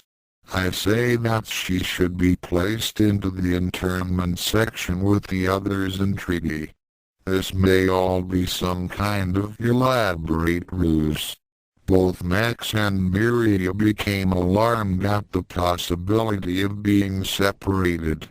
They had just found each other and were ready to spend a lifetime together. They couldn't be torn apart now. Thankfully, Captain Gloval was on their side, as he ordered Maestroff to sit down and shut up. Maestroff, I have already given my blessings to these two and I shall hear no more arguments of it. But Captain, I said, I shall hear no more arguments. We have already extended the hand of acceptance to the others and treaty defectors. To deny Miriya that same hand would make us nothing but hypocrites. And besides, Do you realize that we have here an opportunity to perhaps end this war sooner? Think of it, Maestro. We have already seen how some Zentradi have become interested in our way of life. They have gone to great lengths and risk, abandoning all that they ever knew, in order to embrace our world. And now, their greatest fighter pilot wishes to marry one of our own. If that is not an incentive to put an end to this long and costly robotic war, then I do not know what Island Lieutenant Sterling may have broken proper procedure with his emotions, but I see it as a blessing, just as I am now giving it to him. And his fiancée. Captain, you are not serious, are you? I am most serious, Maestro. I want no expense spared for these nuptials. That is an order. Max smiled with his bride-to-be as he brought her close in an embrace and leaned forward to kiss her. Both stopped with less than an inch between their lips and looked back at the captain, who gave them a slightly whimsical smile. Could you two wait until the minister pronounces you husband and wife? Miriya couldn't believe how she looked as she gazed in the mirror. On her left were Sammy and Kim, who were fussing over her wedding gown's ruffles and sleeves. On her right was Vanessa, who was arranging the wedding veil. As soon as word got out for the wedding preparations, the Bridge Bunnies had immediately elected themselves as Miriya's bridesmaids. As for her maid of honor, that position was taken up by Claudia Grant. Though the bridge officer was still saddened over the loss of Roy Fokker, she harbored no ill will against Max's intended. In fact, she was quite eager to see something good come out of this terrible conflict. I think that the sleeves should be tapered back a bit more, the dark-skinned woman suggested as she assessed Miriya's wedding attire. And instead of those high heels, I think Miriya would prefer those low heels. She walked over to a selection of shoes. She then walked up to the future bride and winked. I'm certain that your feet would appreciate them. How did you know? The Zentradi girl asked in surprise. Oh, just call it a woman's intuition. Just then, Sammy came up to her and handed Miriya a bouquet. Here you go, Miriya.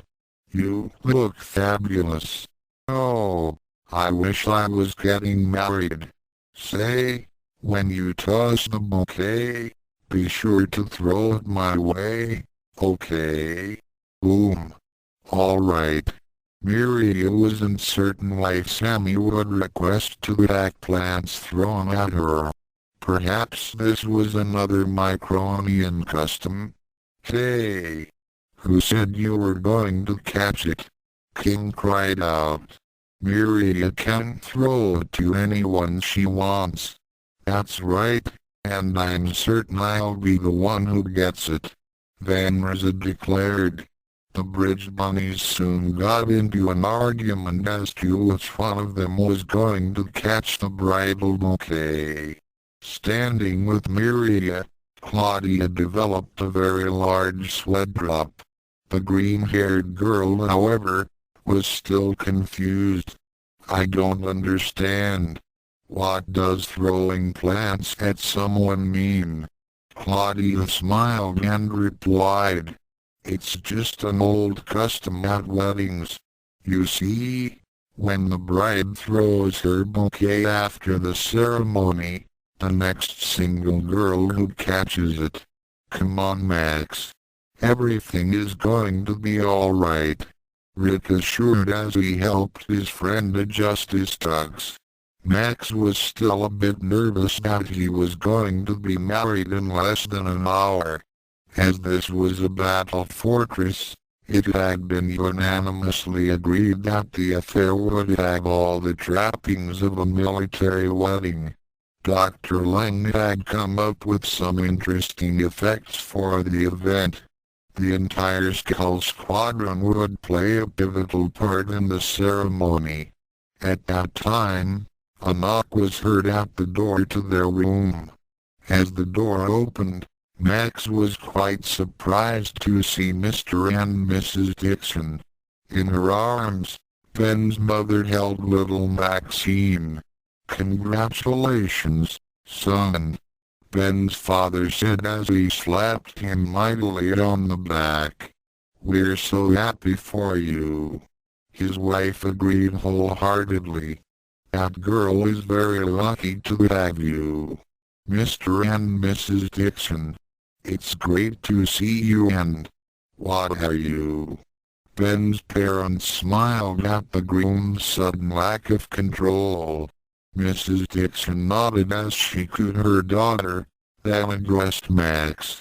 "You didn't think that we were going to miss our son's wedding, did you?"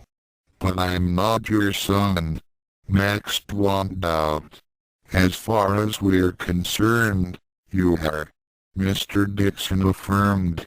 Mrs. Dixon nodded again. "Yes. Oh, I wish that Ben were here to see his little brother getting married." She then smiled toward Rick.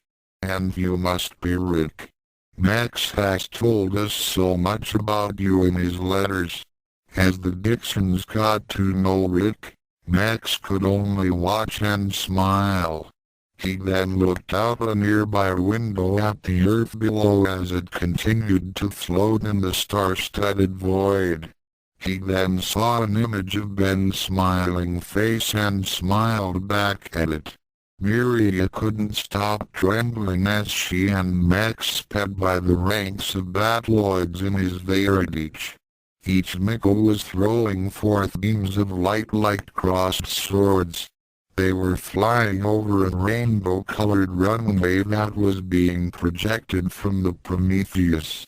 Above them, fireworks were being set off, lighting up the space around them in bright flashes of color. She couldn't believe that all of this was being done in honor of her union with Max. She had received many medals for valor in battle, but this went far beyond anything she had ever experienced.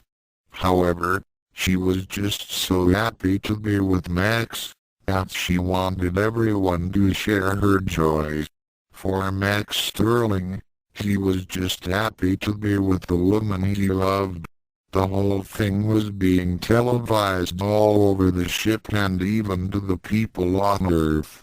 Though he would have preferred a simple, intimate wedding, he was still glad that his fondest dream was about to come true. He glanced over his shoulder and smiled as he saw his bride make another adjustment to her veil. She was just as anxious as he was, but when she looked up at him and smiled back, Max felt a new surge of confidence. This was the happiest day of their lives. "Do you, Maximilian Sterling, take this woman to be your lawfully wedded wife? To love, honor and cherish, in sickness and in health, for richer or poorer, for as long as you both shall live, till death do you part?" Max smiled as took Miriya's left hand. "I do, but I will love her, beyond death and eternity." The minister nodded as he then addressed Miriya. "And do you, Miriya Parino?" "I agree to all of what you have said," to Maximilian. She interrupted as she turned to face her beloved. "And I wish to add that before I met Max, I only knew of the battlefield. I did not know of truly living, until I met him. My heart is yours, Maximilian, and I shall treasure each and every moment of our lives together." The minister nodded and smiled as he turned to Rick Hunter. The rings. Hunter produced 2 golden circlets from his pocket and handed them to the couple, instructing them to place the rings on the 3rd finger of their left hands. When it was done, he proudly pronounced them as husband and wife. Camera flashes lit up the wedding hall and cheers drowned out every other noise as the 2 kissed deeply. Later, Max was more than nervous as he and Miriya retired for the night. It had been a whirlwind of events after they had started on their new life together. The Zentradi attack that took place just minutes after the wedding reception had been badly timed, but to everyone's surprise and relief, they suddenly broke off.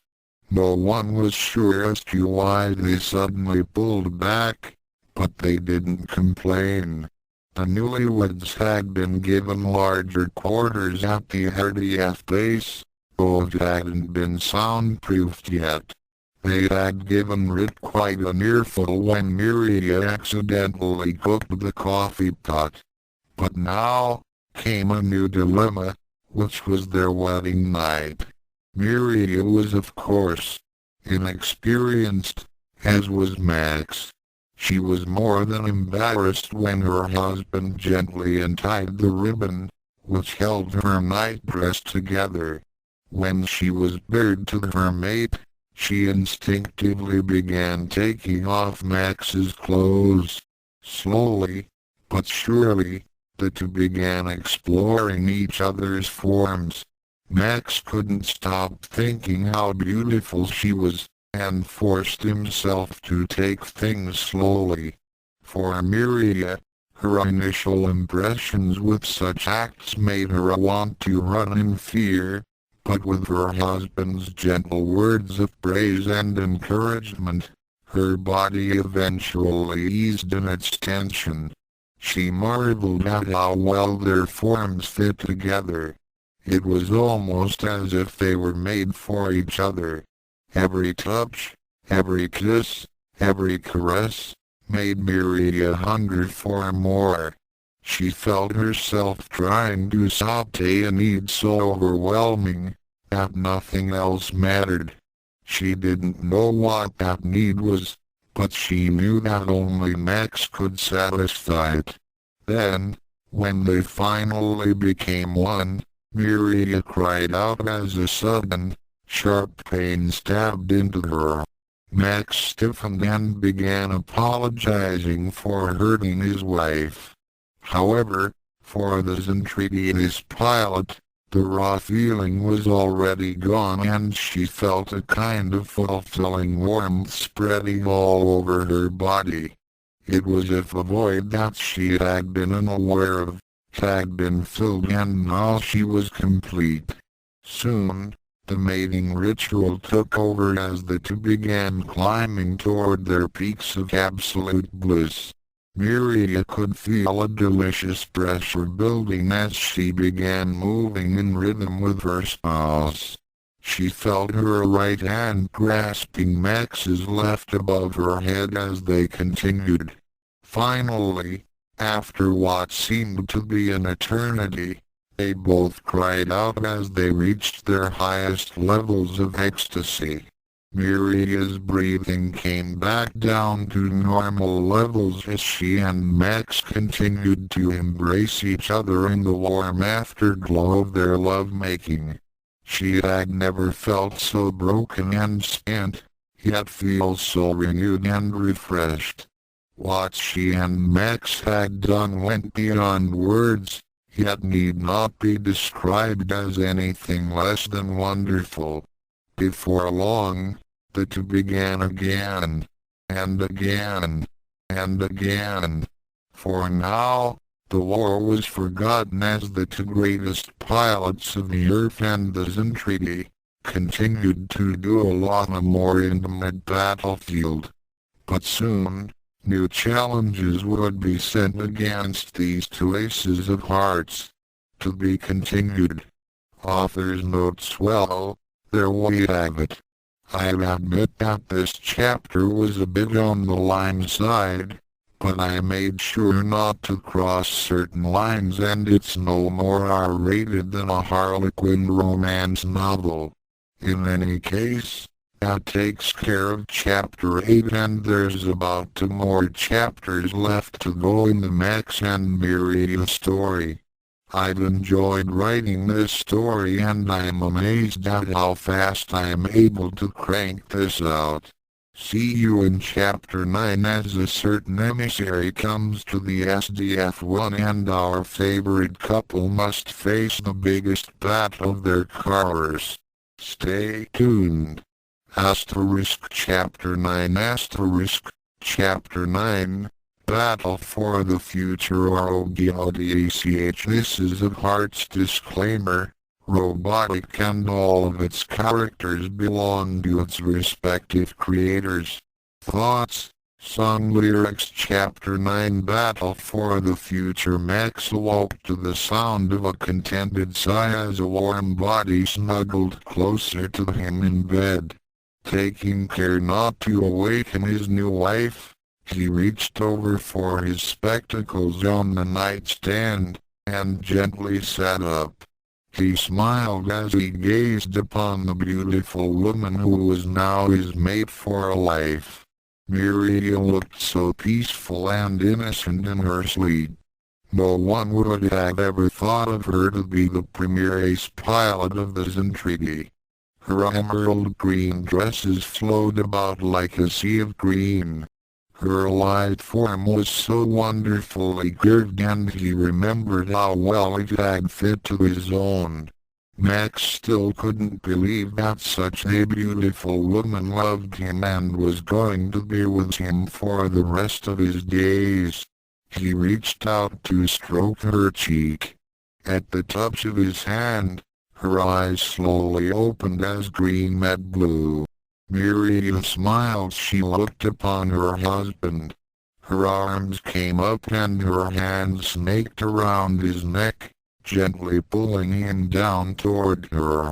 "Good morning, Maximilian," she greeted softly. "Good morning, Miriya," Max replied as he kissed her deeply.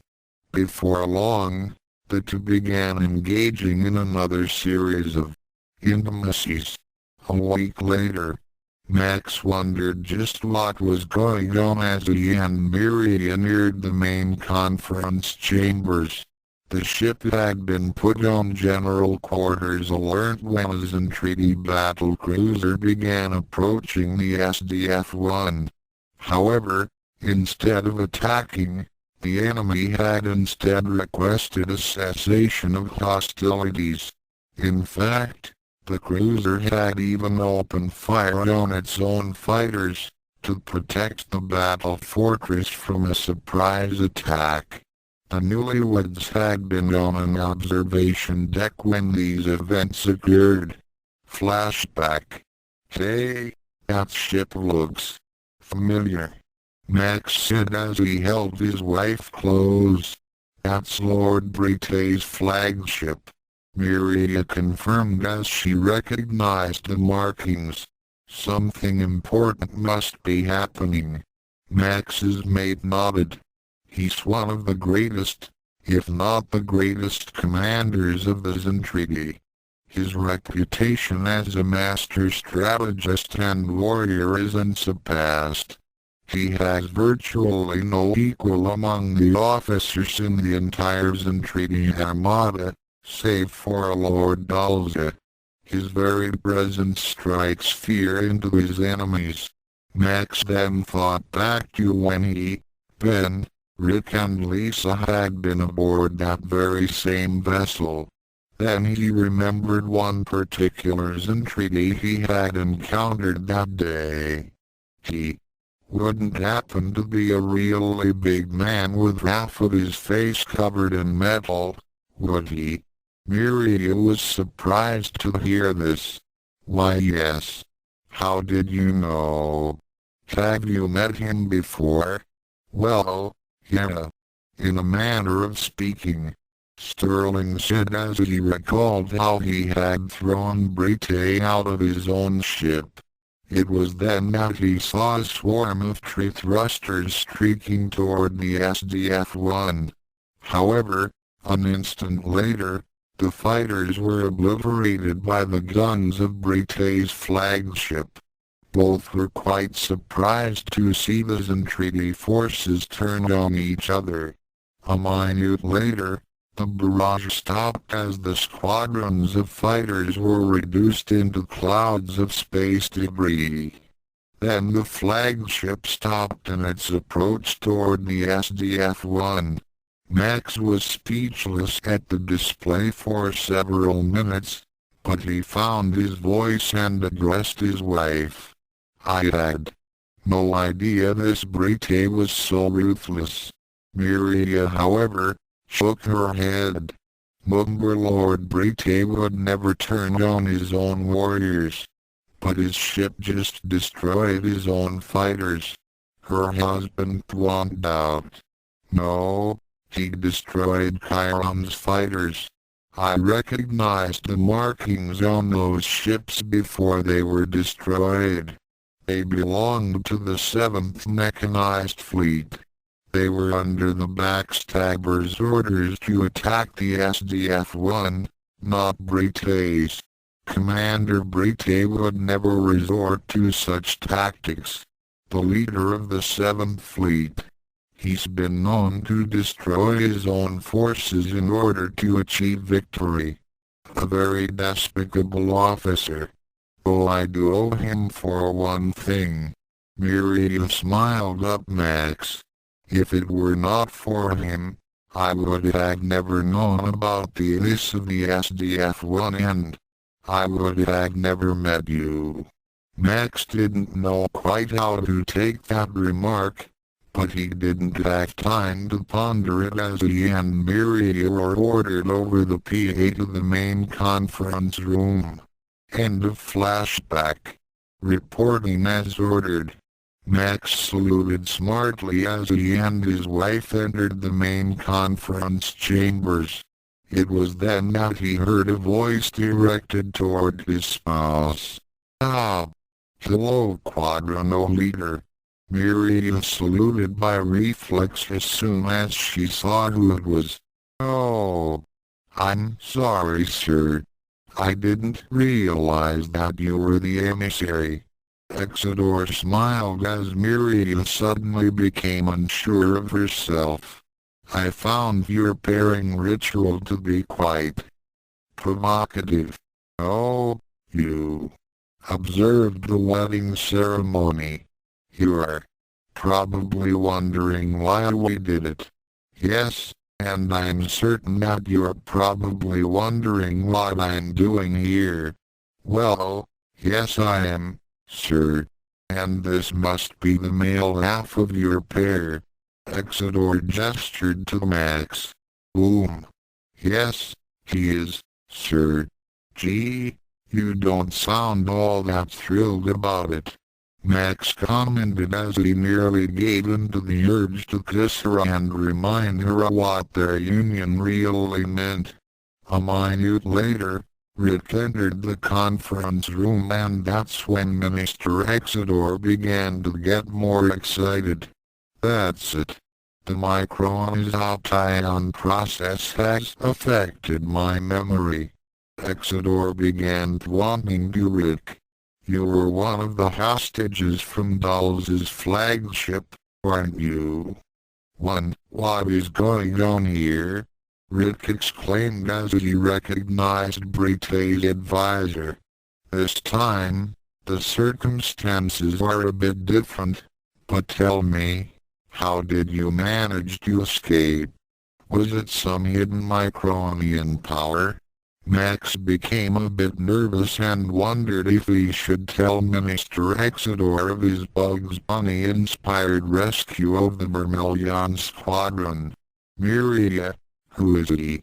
Max asked his wife quietly as the negotiations began. He was still having flashbacks of Exodore doing that horrible impression of Minmay's singing. He was going to have nightmares about that for some time.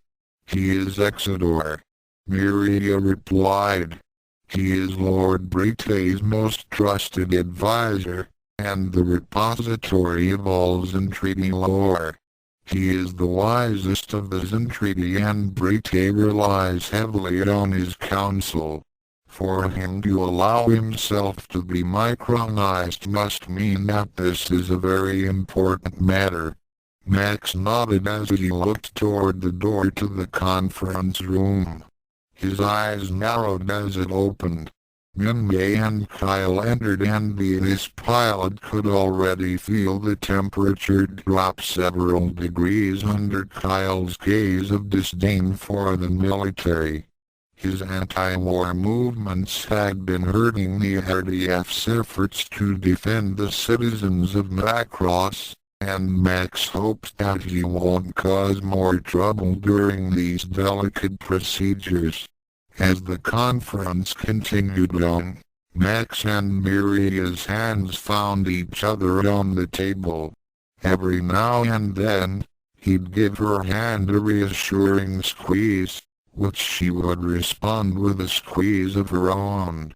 Then finally, a fateful call came in over the communications line.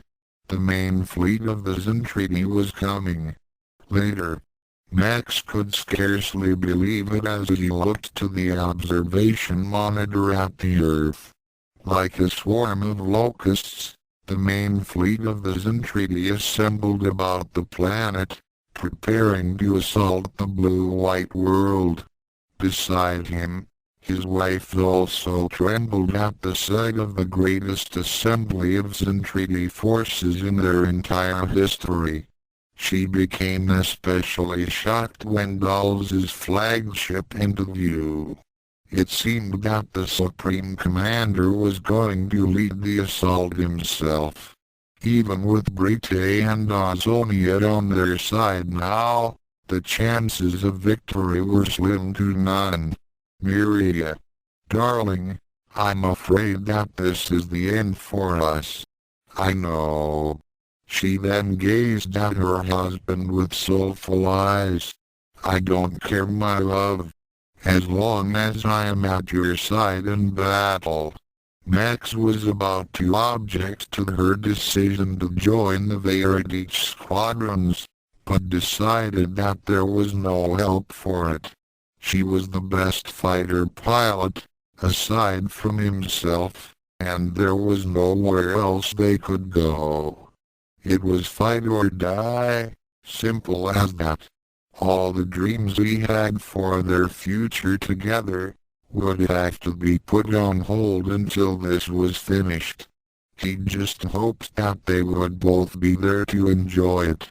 Max was speechless as he came to the hangar and saw his wife, now wearing a scarlet-colored flight uniform. He was even more surprised to see the new armored Veradich that was being rolled out for her to fly. He saw a kind of irony. Miriya's fighter was painted red, which matched with his Blue Devil eye. Flashbacks of their meeting in the Close Encounters arcade came back to him. His own Veradich was being brought out beside hers, now retrofitted with the new boosters and armor/missile units. So, how do you like it? Miriya said as she gave her husband a playful wink. My Zenchilair should go well with your Blue Devil. Zenchilair? In Zentradi, it means Scarlet Fury. Max was about to reply when a sudden announcement came over the PA. Dawes' fleet had begun the attack on the Earth. After the first Zentradi assault, Max sighed sadly as he prepped his fighter for takeoff. So much had happened in the last hour. He couldn't believe that just about everyone on Earth was gone. The Zentradi main fleet had devastated nearly all of the planet, reducing his homeworld to a smoking ruin. Though that same world had banished him from its surface, he couldn't stop feeling remorse for all those billions of people, young, old and unborn, whose lives had been snuffed out like matches in a gale force wind. Now their souls cry out for vengeance, and even the mild-mannered Max Sterling could not ignore their pleas. Those in treaty were going to pay for this. He found himself somewhat torn at that statement. After all, he was now married to his entreaty, and Brite and Ozonia's forces were going to fight alongside the SDF-1. Max knew that he was letting his anger get the better of him, and such recklessness can get him killed. He had everything to live for and decided to just do what he did best, defeat the enemy. And now, he was no longer alone. He looked over to where his wife was readying her own fighter for combat. She gazed back at him and blew him a kiss. Whatever happened from this point on, Sterling was going to be able to weather the storm. Miriya took a deep breath as she guided her muse and she lay into formation with the rest of the Skull Squadron. Behind the Vertiac squadrons, the SDF-1 and the ships from Brite and Ozonia's fleets were getting into position for the assault on Dulce's armada. The surprise attack by the Grand Cannon had thrown the Zentradi main fleet in disarray, and now with Rick Hunter's plan being put into motion, the United Forces were preparing for the battle to end the Robotic War. Looking off to her right flank, she could see her husband in his blue-trimmed fighter. Ahead of her was Rick Hunter in Skull 1. The Skull Squadron was going to spearhead the attack as they were among the few groups of Veradiches that had been upgraded with the new armor/missile units and booster pods. They would be the first to engage the enemy. She felt a strange sensation wash over her as she was now flying with her former adversaries. In the Quadron of Battalion, she had always been somewhat of a loner and hadn't made very many close friends among the other pilots. Most of the other female fighters feared and followed her lead out of respect and awe of her piloting skills. However, in the Skull Squadron, it was different.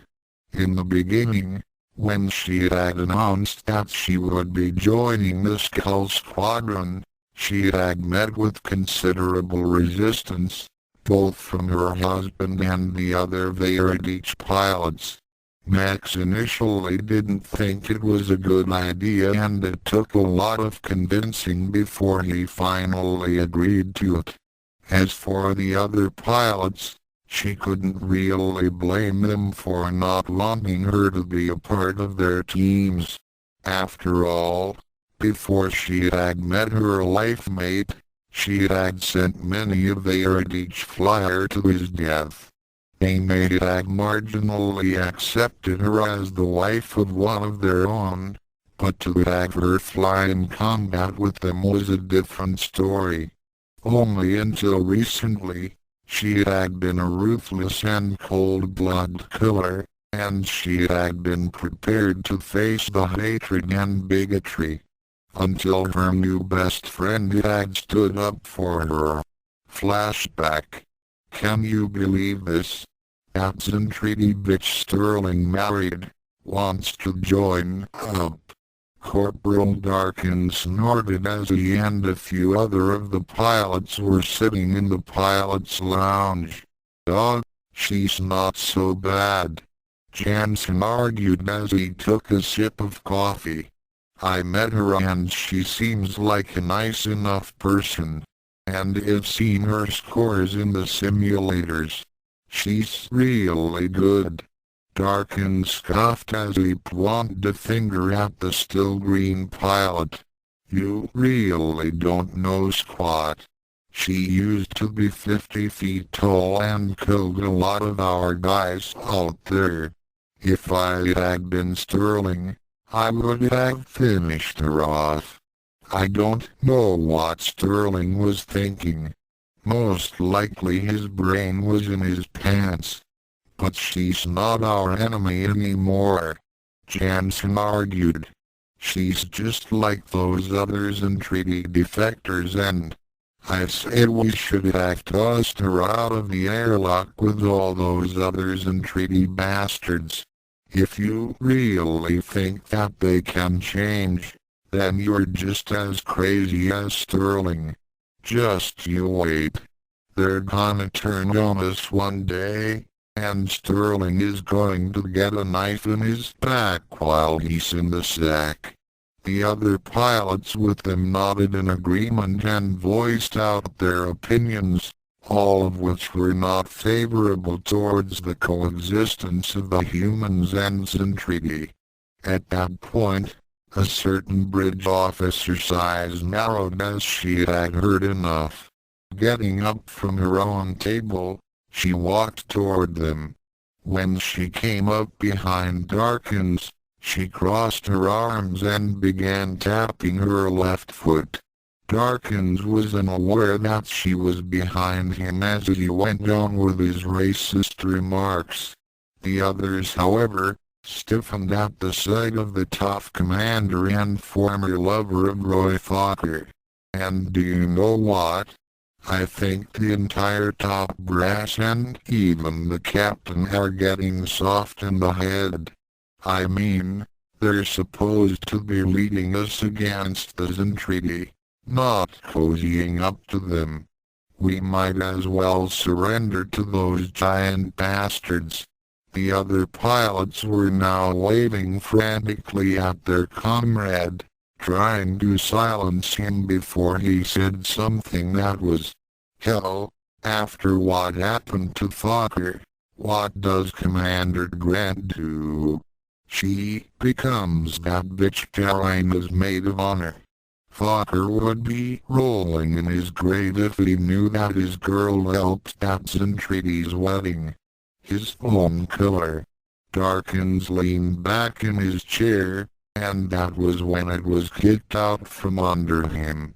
The pilot went crashing down on the floor, landing hard on his back.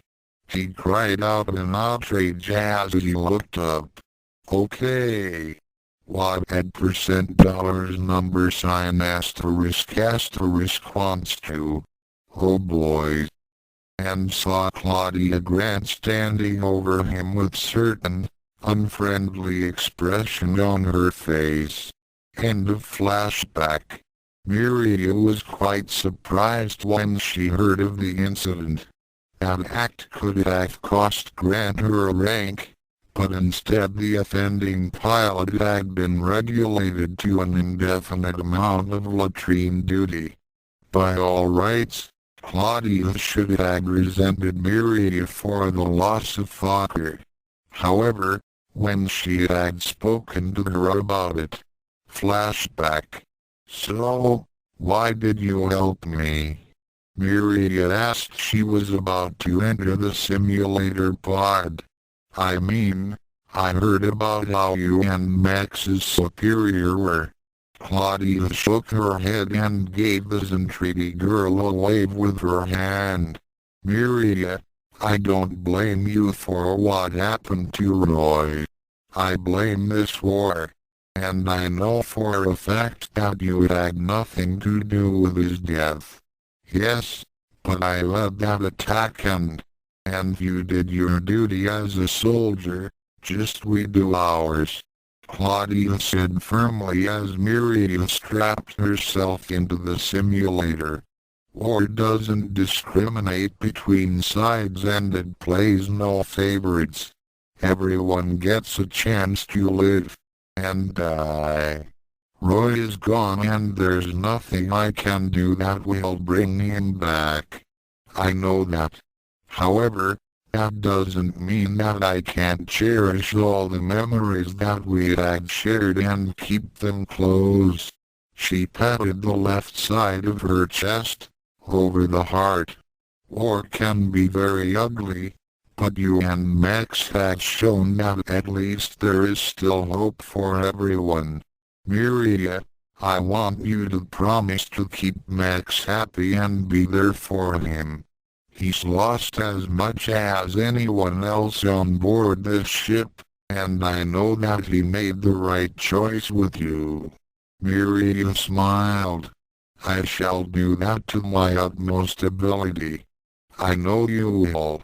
Claudia said as she began closing the lid to the pod. Commander Grant. Claudia then. I just want to say thank you. End of flashback. Miriya was brought back to reality as Captain Gloval's voice was heard on all of the communication lines. As gave the final instructions to all the forces, she began making all of her last-minute checks. Then it began as Minmay's voice was heard. Life is only what we choose to make it. Let's just take it. Let us be free. Skull One then blasted forward into battle, followed by Max, Miriya and the rest of the Veritich squadrons. Once the fighters were well on their way, the SDF-1 and its Centridi allies started to advance on the main fleet. We can find the glory we all dream of, and with our love, we can win. Miriya let loose with a volley of missiles as she threw herself into the fight. Flying nearby, Max in his Blue Devil Eye was picking off battlepod's entry thrusters like a skeet shooter taking out clay targets. Due to Minmay's voice, Dawes' forces were taken totally by surprise as the RDF and its allies began their attacks. The enemy was totally caught off guard when the troops saw the unthinkable, Lin Kyle kissing Minmay. Miriya caught a glimpse of the act on her Veritich's main monitor, and briefly imagined herself kissing her husband. She then got back to the battle at hand, promising to herself that she would touch lips with her mate again. Still, we must fight or face defeat. We must stand tall and not retreat. Max took out another group of battlepods as he kept his wife in his visuals.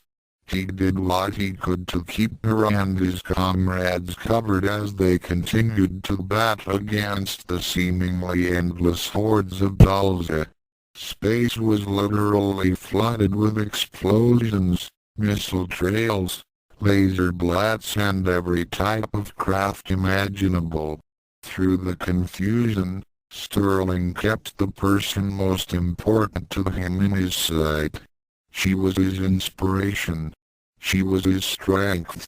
She represented everything that he held dear in life. And he'd be damned if he was to lose her now. With our strength we'll find the might. There's no fight we can't fight together. All together we can win. Max and Miriya were like avenging angels as they put their Veritiches through seemingly impossible maneuvers. No entreaty could stand against them as they continued to show to all why they were considered the best of the best. In many cases, they gave the other pilots the edge they needed when things got extremely intense. Miriya followed her husband in as he led a group of Veritiches toward one of Dawes' light cruisers. His guns began raking the underside of the ship as he dove in close toward the hull. When he saw a section of the underbelly open up, saw a few tree thrusters emerge from the opening, he immediately signaled to his wife to fire at the gap. His spouse nodded as she realized that they were aiming at the main hangar, which was a potential weakness in the cruiser. She let loose with some missiles, followed by autocannon and laser shots. The Veradiches with them also opened fire. The barrage blasted into the hangar and caused fuel tanks, fighters, ordnance and ammunition to detonate. This caused a chain reaction which rattled the entire vessel. As they bolted away from their target, the Zentradi ship blew apart from its internal wounds. Blessed with strong hearts that beat as one, watch us soar. The two aces swooped and circled about each other in some beautiful and lethal dance. No enemy could get close enough to disturb this deadly ballet, as Max and Miriya blew them away. They were so perfectly in sync with each other, and the other RDF pilots couldn't help but be in awe at this display of grace and precision. And with love that conquers all, we'll win this battle, this last battle. Max had never felt so alive as he did at this moment. With Miriya by his side, he felt as if he could take on the entire universe. In her cockpit, Miriya felt a similar sensation as she continued to fly her best with her husband. She felt as if Max had given her a power that she had never experienced before in her long career of warfare. Even when she had been Queen of the Quadronas, she had never been so energized, and so full of vitality. She was no longer the reckless and arrogant ace of the Quadrona battalion. She wanted to live and feel. With Max, forever. Even when their mortal lives had ended, their love would continue into eternity. We will win, we must win, we will win, we can win, we can win. The SDF-1 and its allies continued their way toward Dulles' flagship. Countless scores of ships fell under the combined might of the Allies.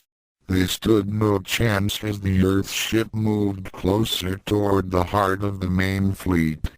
As the battle goes on, we feel stronger. How much longer must this go on? Max signaled to Miriya as his Veradich went into a climb. The Zenchilair followed the Blue Devil II. Both shifted into battloid mode like a pair of synchronized swimmers. The two ended up back to back with each other. With guns blazing and missiles being released in every direction, the aces became the center of a maelstrom of utter destruction, which wiped out all who went against them. Each and every day we dream of winning and beginning a new life. The two greatest pilots of the RDF and Zentradi were like unstoppable forces of nature as they continued on their rampage across the starry void. Max became alarmed when he suddenly lost sight of Rick Hunter's Skull One as the lieutenant headed toward another light cruiser. However, he couldn't leave Miriya's side in order to check on his friend and superior. Though her skills were as formidable as his own, even she could not withstand the sheer numbers of foes that were sent against them. It was taking all of his skills just to keep his opponents at bay. And now they were being swarmed by several Quadrono units, and he knew how reluctant his wife was to engage her former comrades. He had to hope that Rick was alright, as he took on the elite of the Zentradi Air Force. Still, we must fight or face defeat. We must stand tall and not retreat. At this point, the SDF-1 had reached its objective, Dulles' flagship, and started diving down toward it. After dispatching the last of his adversaries, He signaled to the remaining fighter squadrons to break off the attack and put some distance between themselves and the main fleet. He looked about and saw Miriya's Scarlet Fury coming up alongside of his Blue Devil Eye. He was relieved to see that his spouse had made it through. He looked down at his console and noted that he was completely out of ammunition and missiles. It was just as well as he watched the SDF-1 tear into Dawes' flagship and into its interior. With our strength we'll find the might. There's no fight we can't fight together. Oh, together we can win. Max felt himself mesmerized by the sight as the heart of the main fleet was stabbed by a huge robotic stake.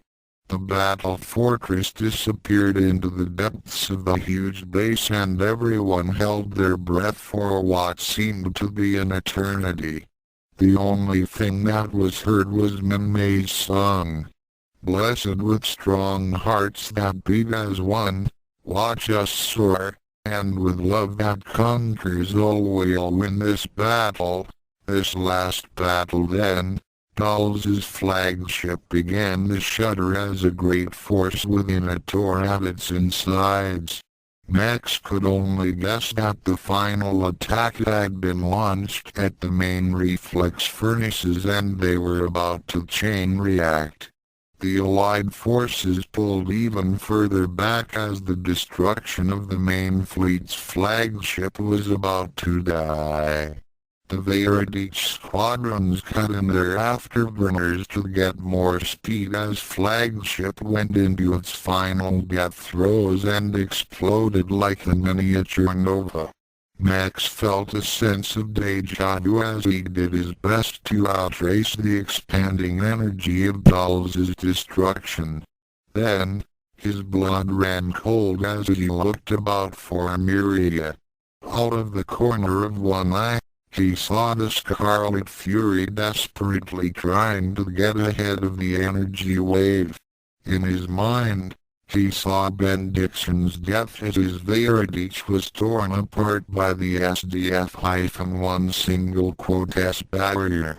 He had lost someone very dear to him that day.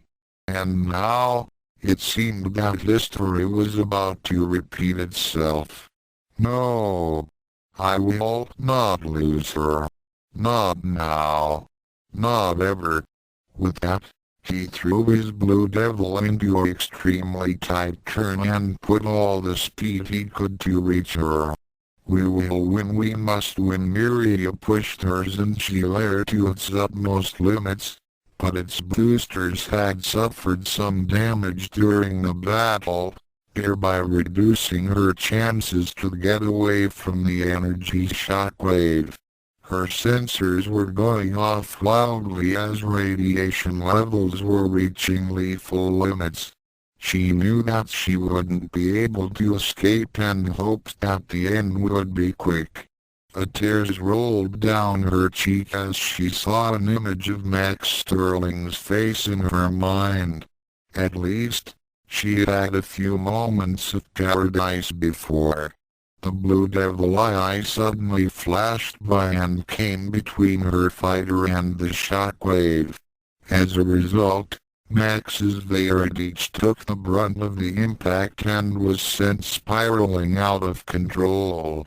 The booster pods were torn completely off and the wings were blown off the fuselage.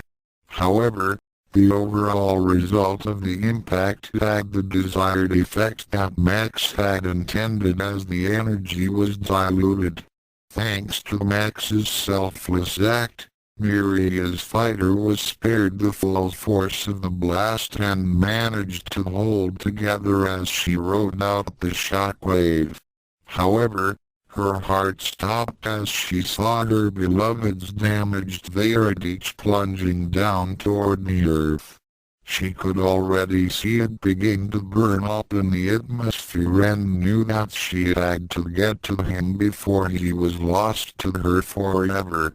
Putting her fighter in a dive, She streaked toward her husband and began feeling the heat of re-entry. Her Veritich began to automatically activate heat shields and slow its descent, but she overrode those commands as she needed to see what she was doing. Switching to Guardian mode, she reached out with her Veritich's right arm and activated the manipulator Waldo. Warning lights lit up all over her console as her fighter trembled and threatened to break apart. However, she kept focused on her task as she neared the Blue Devil Eye. We will win, we must win. Time seemed to stop in the universe as she maneuvered the manipulator toward its goal. The metal began to melt and joints started to lock up. She would get only one chance at this. The Waldo hooked onto a panel near Max's cockpit and activated the fuselage ejector switch. The nose of the Veritich was released from the main body, along with the pilot's compartment. Miriya immediately used her Guardian's arms to grab hold of it and put her boosters and main engines on full throttle. The fighters skimmed along the edge of Earth's atmosphere and back out into space. We will win, we can win. Brite's flagship. Miriya knew she had to get her husband out, and since the nearest place where she could land at the time was Brite's flagship, she sent out untold, asking for permission to land. Brite looked on with great interest as Miriya docked her Veritich in the main hangar and began ordering the crews to cool down her husband's cockpit. Fire retardant foam was released from special hoses and immediately made the cockpit cool to the touch. She frantically opened up all the manual locks, and when she found out the canopy was fused shut, she began to panic and pound on the darkened glass, which prevented her from seeing inside. Tears streamed down her cheeks as she became hysterical. No! No! Let him in! Let him in! Max! Can you hear me? Please be alive! Please! You can't leave me now! You promised while you'd share your life with me. You promised. I love you. Do you hear me? I love you. Brite, and all those present were quite surprised to see the normally cool and inflammable Miriya lose control of all her emotions. The Zentradi commander realized that this love business was indeed a powerful force, if it made the Zentradi act this way. However, he decided to help as he stepped forward and knelt down toward the grief-stricken, micronized former Quadrino pilot. Allow me, Miriya. Reaching out with one giant hand, Brite used his thumb and forefinger to pinch the glass of the canopy, shattering it completely and exposing the insides. Lying in his chair was Max, battered, but alive. He let off a groan as he weakly sat up and looked about. Woo! What happened? You okay? Max felt his breath squeezed out of him as his wife immediately jumped into his cockpit and crushed him in an embrace. She continued to cry into his chest as she held her man tightly. As Max and Miriya held each other, several of the Zentradi shied away from the sight as some of them were still unused to the concept of males and females being in close contact. However, the Zentradi commander felt something different as he watched the two express their feelings for one another. He no longer felt revulsion, but rather a kind of fascination. He became especially intrigued as Max and Miriya touched lips. "Whoa! This place is bigger than I remembered," Max commented as he and Miriya were in the bridge of Britain's flagship. Currently, they were receiving updates of the battle's outcome and were glad to hear that the SDF-1 had survived and was now on Earth. "You've been here before, Lieutenant Sterling?" Britain asked. Miriya had introduced her husband to her former commander. Yeah," Max replied as he gestured to the broken fuse screen behind them. "I crashed my fighter through that monitor when—" "Ah!" Britain exclaimed as he pointed to him. "So you were the one?" He let off a bit of a chuckle as he said to Miriya, "I must admit, Parino, that you have chosen well for a life partner. Anyone who could throw me out of my own ship has my respect." He let off a loud, booming laugh. Miriya looked at her mate in confusion. "You threw Commander Britain out of his own ship? You never told me that." Max could only sheepishly reply, "It's a long story." Miriya was about to ask more, but decided that it could wait. The war was over and now, a seemingly bright future loomed ahead of them.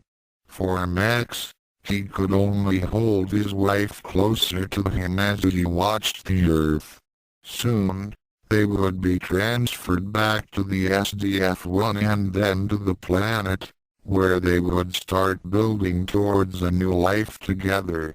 He didn't know what lay ahead now that the war was over, but he was confident as long as Miriya was there to share it with him.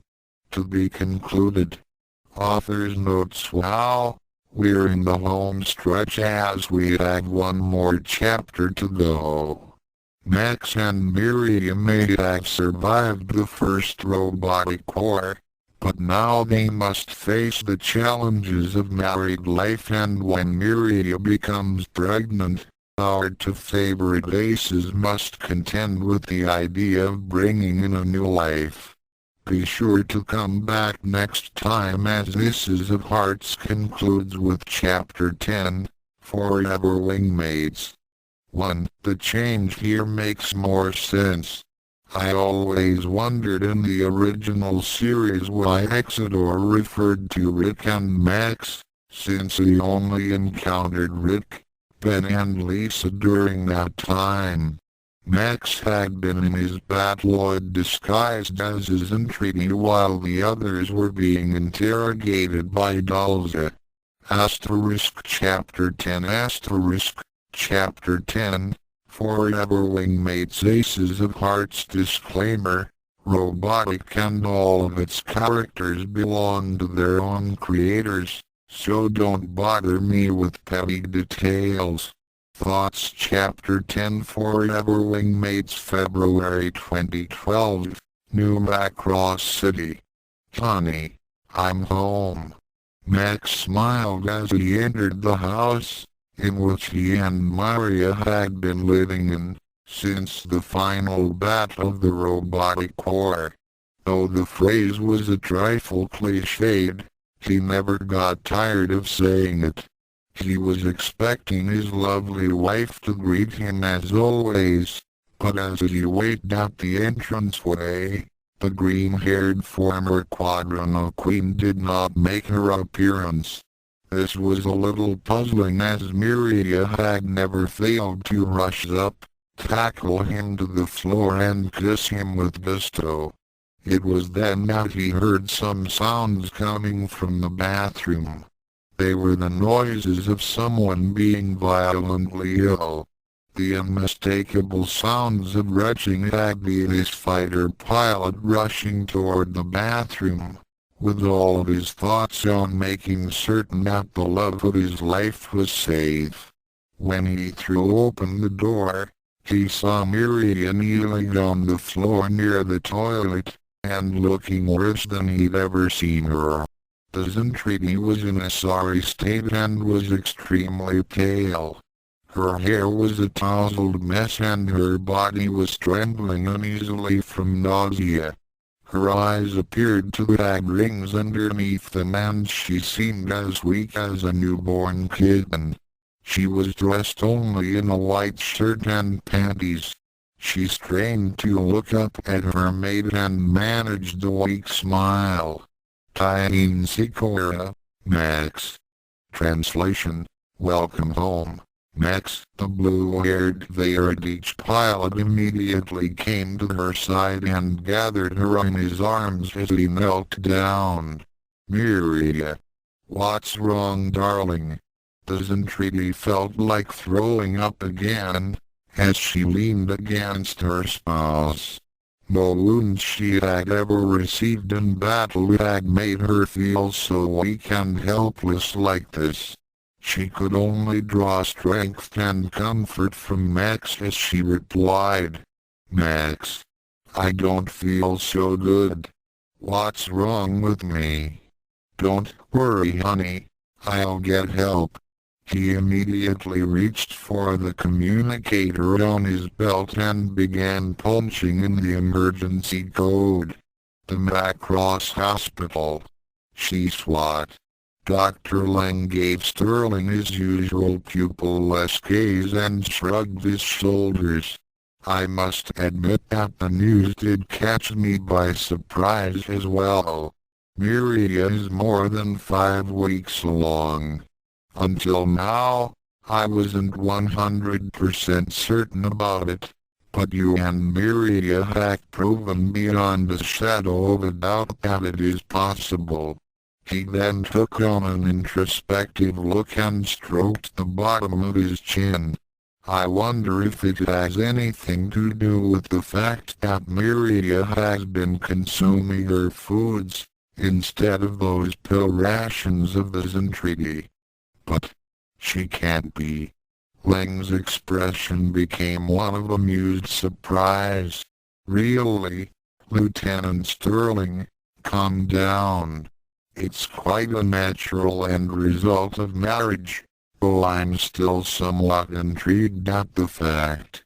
After all, for this to have happened must mean that you have been fulfilling your, shall we say, husbandly duties.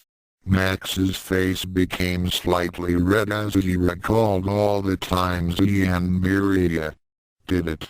He had to admit, ever since the end of the robotic war, they had been going at it like rabbits, especially when Miriya had come across a Karma Sutra manual.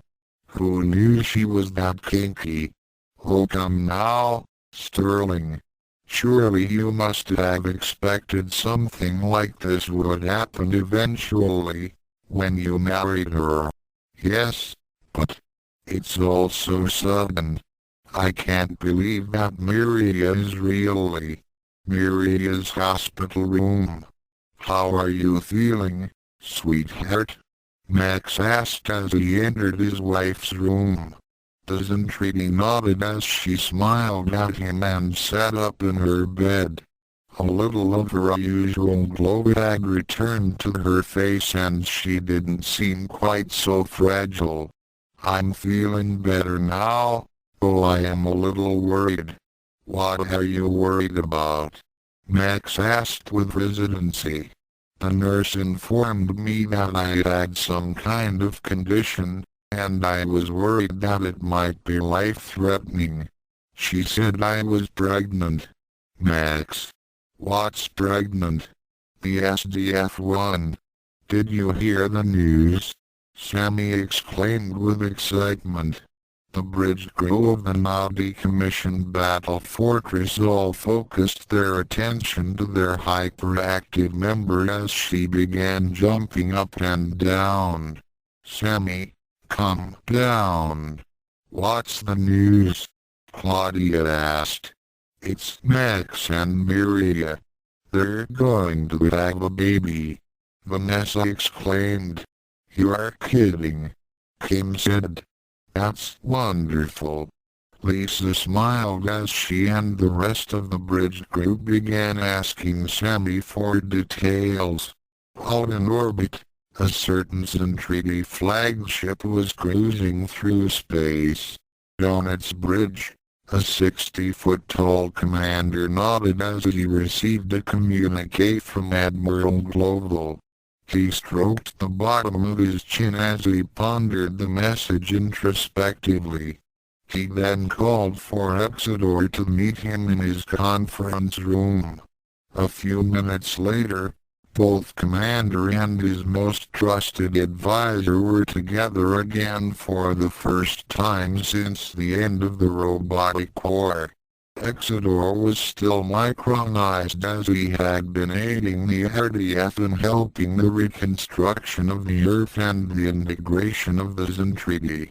He was sitting in a newly developed hover chair that Dr. Lang had created for him to traverse great distances.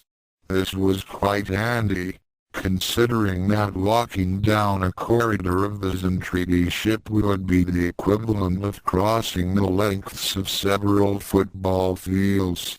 "You wish to discuss something with me, Lord Brite?" The giant commander nodded as he paused for a long moment before speaking. "I had just received word from Global that Miriya Parino and her mate are expecting to have a baby." "Yes, sir. I too had received word, and I must say that the Micronian's ability to procreate has me very intrigued, and I intend to study this process in its entirety. I thought you would be interested," Brite remarked. "Tell me, Exodore, do you recall the time when Captain Hunter and Commander Hayes were here before? When they were being interrogated by Dalza?" "Indeed I do. It was quite an unnerving experience."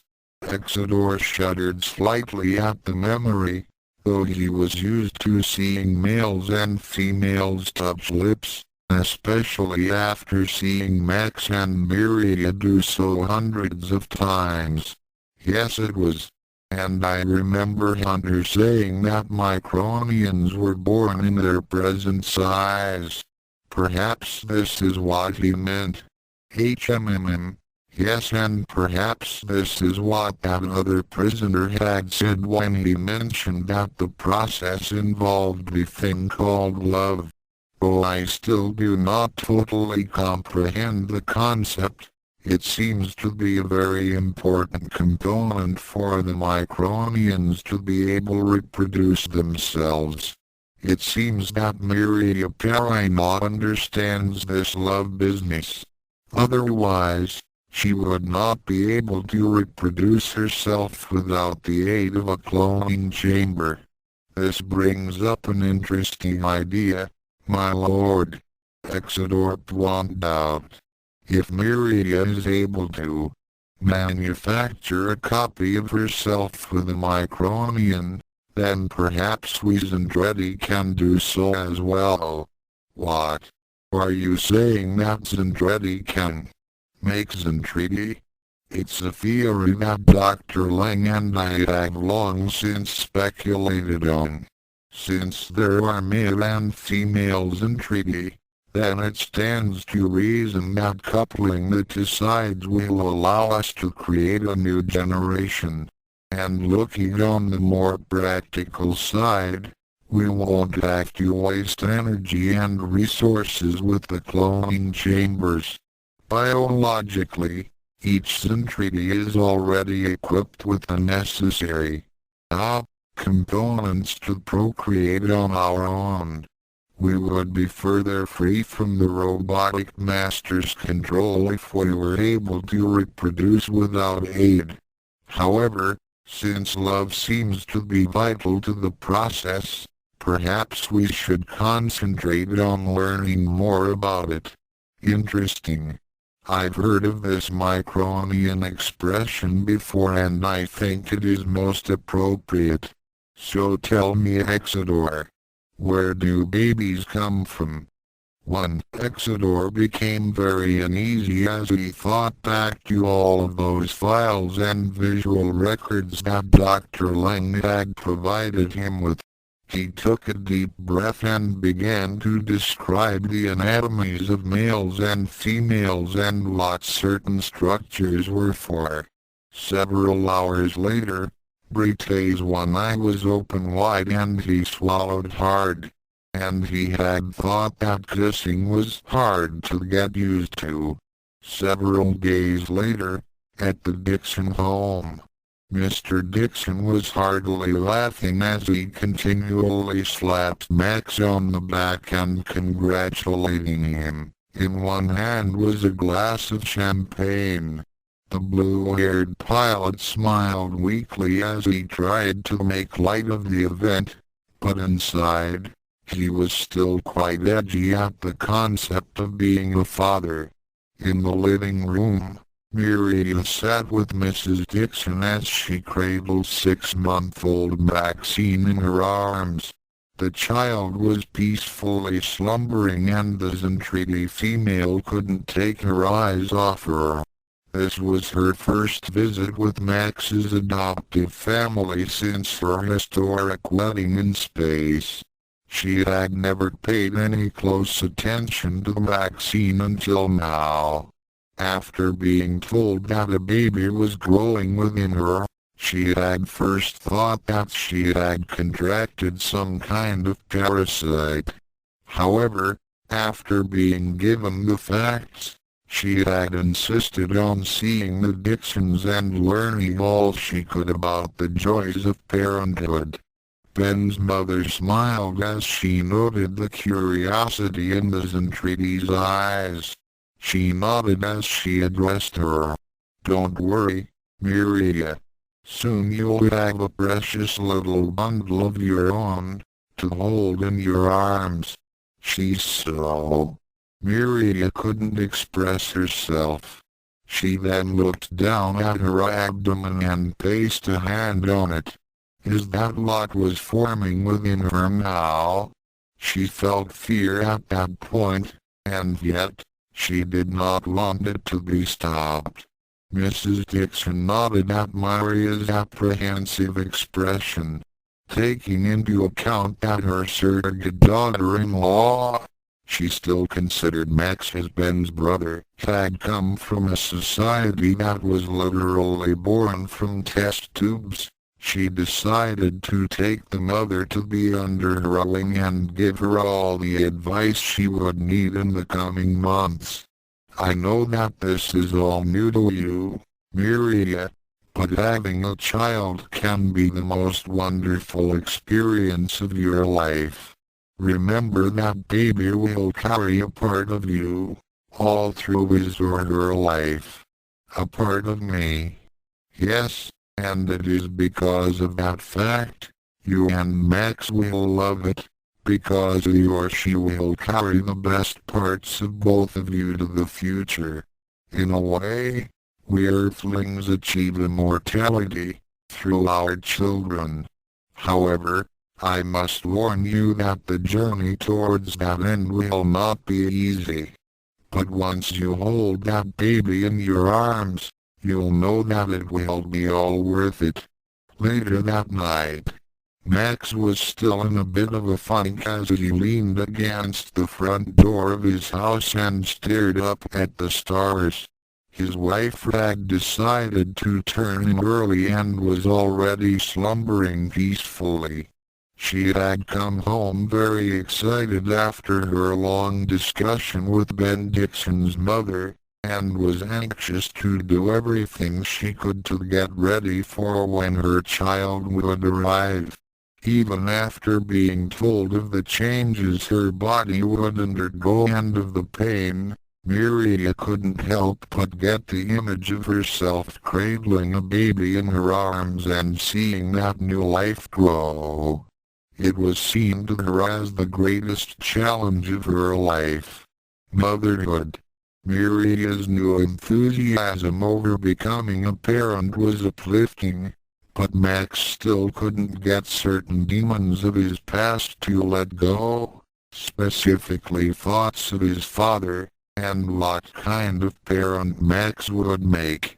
Ever since he had learned that he would become a father, he had been feeling a myriad of emotions. Happiness and joy were among them, but the most prevalent of his feelings was doubt. His thoughts had often wandered back to the time he had last seen his father and what he had said to him before Michael Sterling had been cruelly taken from him. Ever since that time, Max had never thought about becoming a father, since he had never grown up with his own. Mr. Dixon had been a good role model, but this pilot had never felt totally a part of the family to make a connection. Then he remembered how angry and outraged he was when Ben died. How would he act if he suddenly lost his child? Would he be able to protect him or her? Would he make the right decisions concerning the baby when he needed to? How would the baby grow up, and would it eventually come to resent his or her father as he had done so with his own? Then he remembered how happy Mr. and Mrs. Dixon were with Maxine, and wanted to know of that kind of joy. Max shook his head as he tried to make sense of it all. This was supposed to be one of the best moments of his life, so why wasn't he as gung-ho with it as his spouse was? Why was he feeling so low? This pilot of the RDF sighed as he went back into his home and decided to sleep on the matter. As he changed into his sleeping garments and slowly entered the bedroom, he made certain to not make any noise and awaken his wife. He then carefully got into bed beside her and remained silent for several minutes, hoping that he would fall asleep quickly. However, sleep was elusive that night, and he continued to stare up at the ceiling. His train of thought was broken as a slender hand reached over and came to a rest on his chest.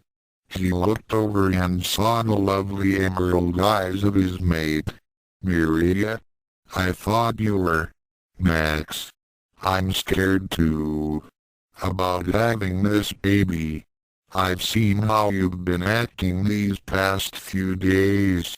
I can also guess that you don't know if you'll make a good father. That's alright. I don't know if I'm going to be a good mother. Mrs. Dixon told me that it's natural to feel this way. All first-time parents go through this. But even though I am afraid, I know I'm going to see it through. As long as you will see it through with me. I need you, Max.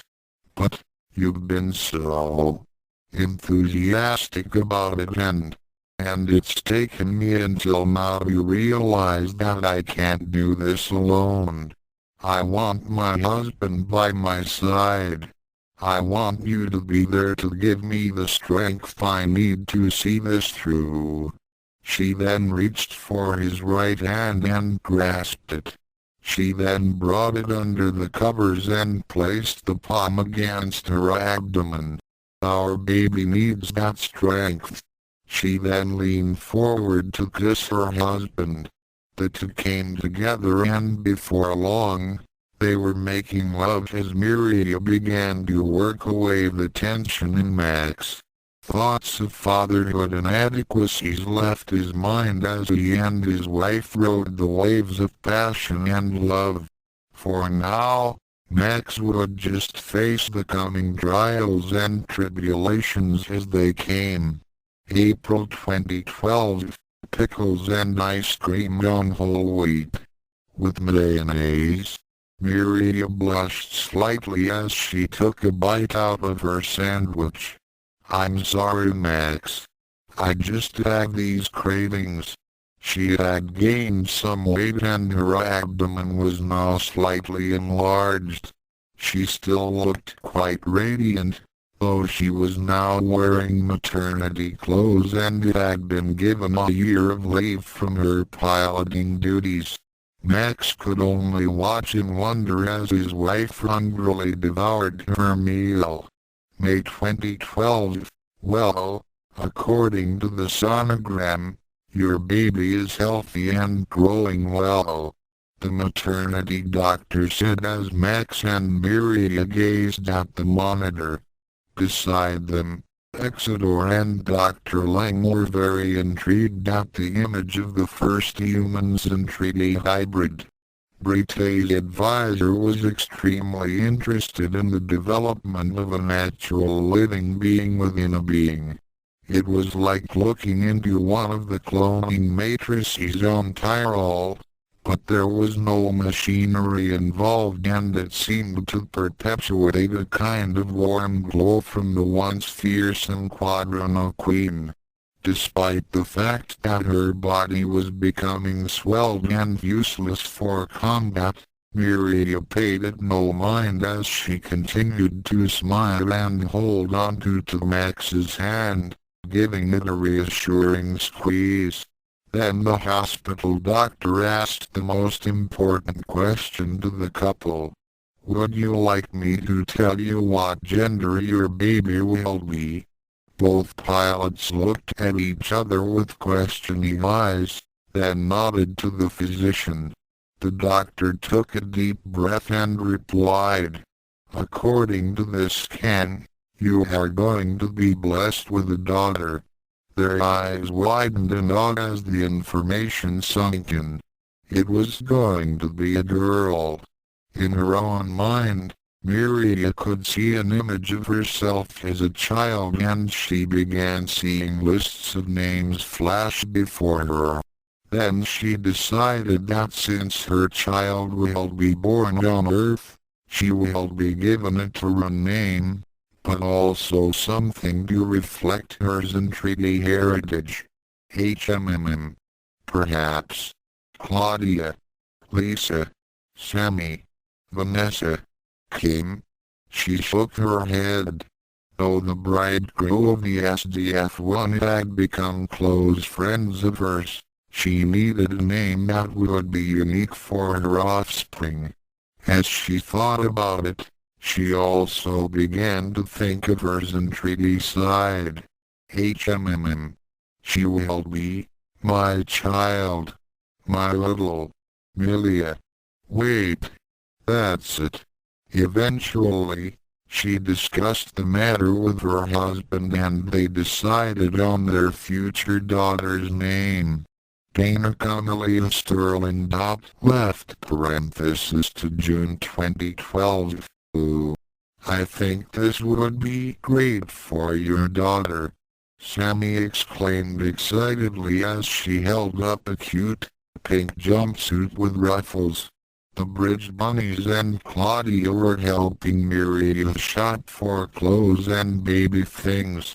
The Zentradi was becoming overwhelmed by the amount of responsibility and supplies needed to raise one being. She was becoming more uneasy at becoming a mother, but fortunately for her, Claudia was there to give her the support she needed. Her brother Vincent and his wife were also expecting a child, and Lisa's best friend had been helping out for the arrival of her niece or nephew. Unlike the Sterlings, the Grants had decided to be surprised when their baby was born, though Vince was secretly convinced it will be a boy.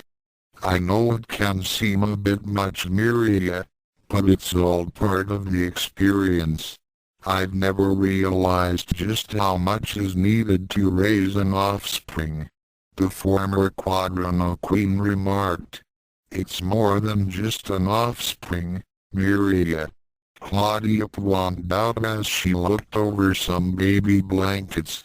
Your daughter will be everything that you want her to be and much more.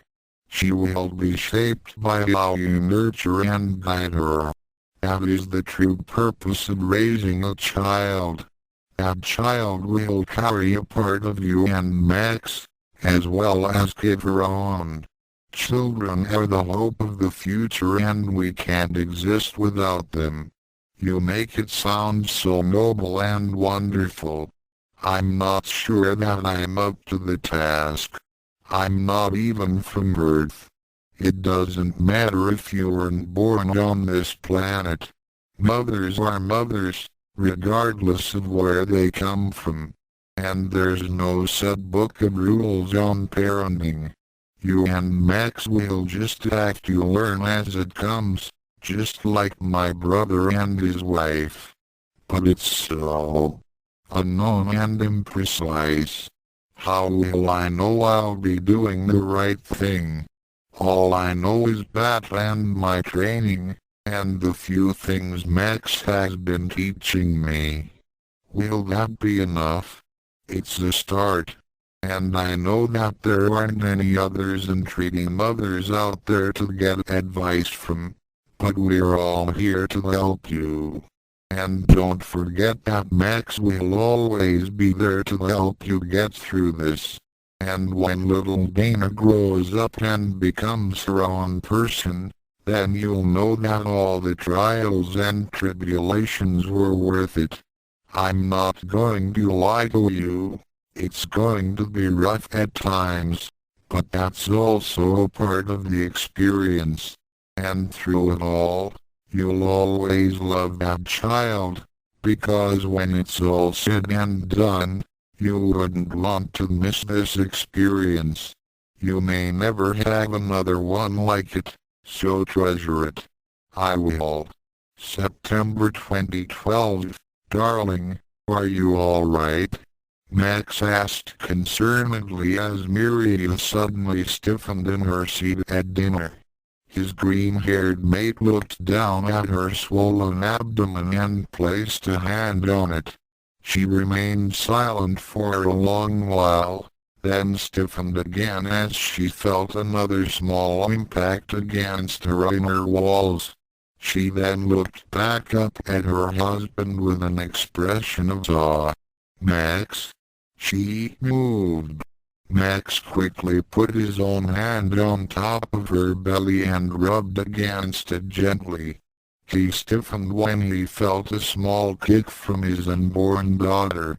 She moved. The two looked deeply into each other's eyes in sheer wonder at the simple act of their child. The fact that they had made her themselves had gotten them even closer than ever before. The two leaned forward and kissed deeply. October 2012. Come on, honey. Just a little more. I'm trying. Woo. Miriya threatened to crush Max's hand with her grip as she was nearing the end of giving birth to her baby. She was in pain like she had never experienced before. The morning sickness and stomach cramps were nothing compared to this. She felt as if she was being pressured on all sides and she didn't know if she would survive this. However, as her husband urged her on and she felt as if she was about to explode, she took one deep breath and pushed with all her might. Then suddenly, there was a flurry of activity as the nurse came over and cradled something in her arms. She began to clean out the mouth and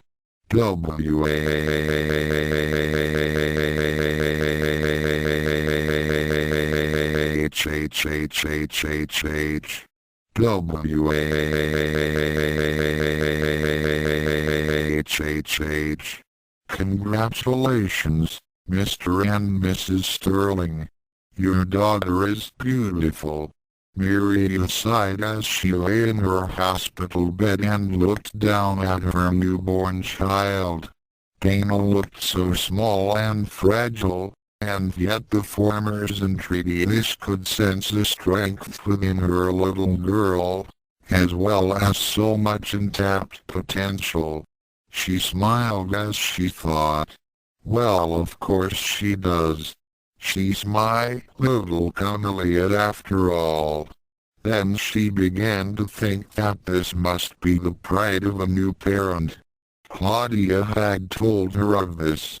It was then that her husband came into the room to see his daughter for the first time.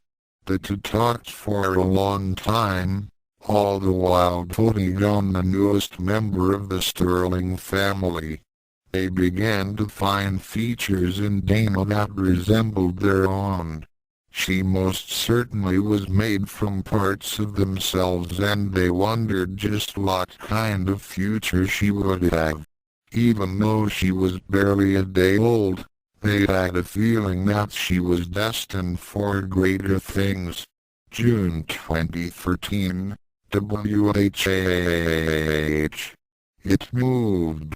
Reno was on the verge of a total breakdown as he gazed upon Dana Sterling. The mere sight of a micronized micronian had caused him and all those present in the robotic factory satellite to into fits and spasms. After seeing Lisa Hayes and Rick Hunter kiss on the view screen, he had thought nothing could unnerve him further. Then the traitorous Miriya had come forth with that thing. In her cockpit, Miriya was feeling nothing but pride as she held up her child. How could anyone think that her chameleon was disgusting? She was highly insulted and would blast anyone who directly insulted her daughter. It was then that Brite and the other Earth forces launched their counterattack. On the trip back to Earth, Miriya and her husband watched from an observation deck on the factory satellite. In her arms, Dana slept peacefully. The child wasn't even 1 year old, and she had become the youngest military hero in history. Not a bad start for the child of the best aces of the robotic war. January 2014, Miriya could only gaze upon the wreckage of the SDF-1 and two from the window of their home. It had been several hours since Chiron's suicidal attack, which ended in tragedy for many in New Macross City. Admiral Global had died, along with the Bridge Bunnies and Claudia. Only Lisa had survived the Holocaust. The former Quadrino Queen brought her baby close to her breast as a tear ran down her cheek. She had now lost several people who had become very close to her and did not want to lose any more. Since being married to Max, she had learned that the bonds she had formed with him and her Nuderan friends had become especially important to her. She had found that she could draw great strength from them, and when they were severed, they caused a great void in her soul. And it will continue to do so until the fighting finally ended. Suddenly, it seemed that war was no longer as glorious as she used to think, when she was a Quadrino pilot. It was then that Max came up behind her and gently gathered her and Dana into his arms. They stood together in silence for a long time, then Miriya spoke. "Max, is this what we must expect for Dana? More fighting and destruction? Must she grow up in such times?" Miriya's husband was a bit surprised to hear this from the former queen of the battlefield. Usually she was always eager for combat. It seemed that motherhood had mellowed her out somewhat. "I don't know. I can't predict the future, honey. We can only do what we can. Then we shall do everything we can so that Dana won't have to endure all that we had to suffer through." I won't have my child lose any of her friends or family because of war. I won't. Max was taken aback by this new attitude of Miriya's. Then suddenly, he had an image of his father speaking to him and telling him of his desire to keep his son out of the military and safe. In a way, things had finally come full circle. Now his wife wanted to keep their daughter safe from the dangers and horrors of war, and Max couldn't help but agree. He and Miriya would do all the fighting, so Dana won't have to. There were plans of building the SDF-3 and taking the fight back to the robotic masters. And so the greatest pilots in history would fly just one more time and end the conflict once and for all. They were forever wingmates and they would fly for the future of their daughter. The two held each other close and watched the night skies. Soon they would head out into the stars. The end author's notes. Well, that's about it. Chapter 10 was mostly a wrap-up or epilogue as I touched on Max and Miriya's experience during her pregnancy. Now, as we all know, the planned expedition against the robotic masters doesn't turn out as expected.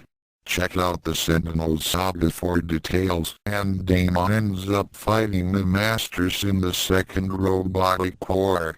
Still, I wanted to end this on a bit of an uplifting note, since we really don't see much of our favorite robotic pilots in the last episode of the Macross saga. Of course, there is the story of the malcontent uprising between the First and Second Robotic War. But I feel that the novels and the comics didn't really portray Max and Miriya the way the original series did. What can I say? I'm an old romantic at heart. In any case, Aces of Hearts is done and it was a pleasure writing it. Now to get back to my other projects. 1.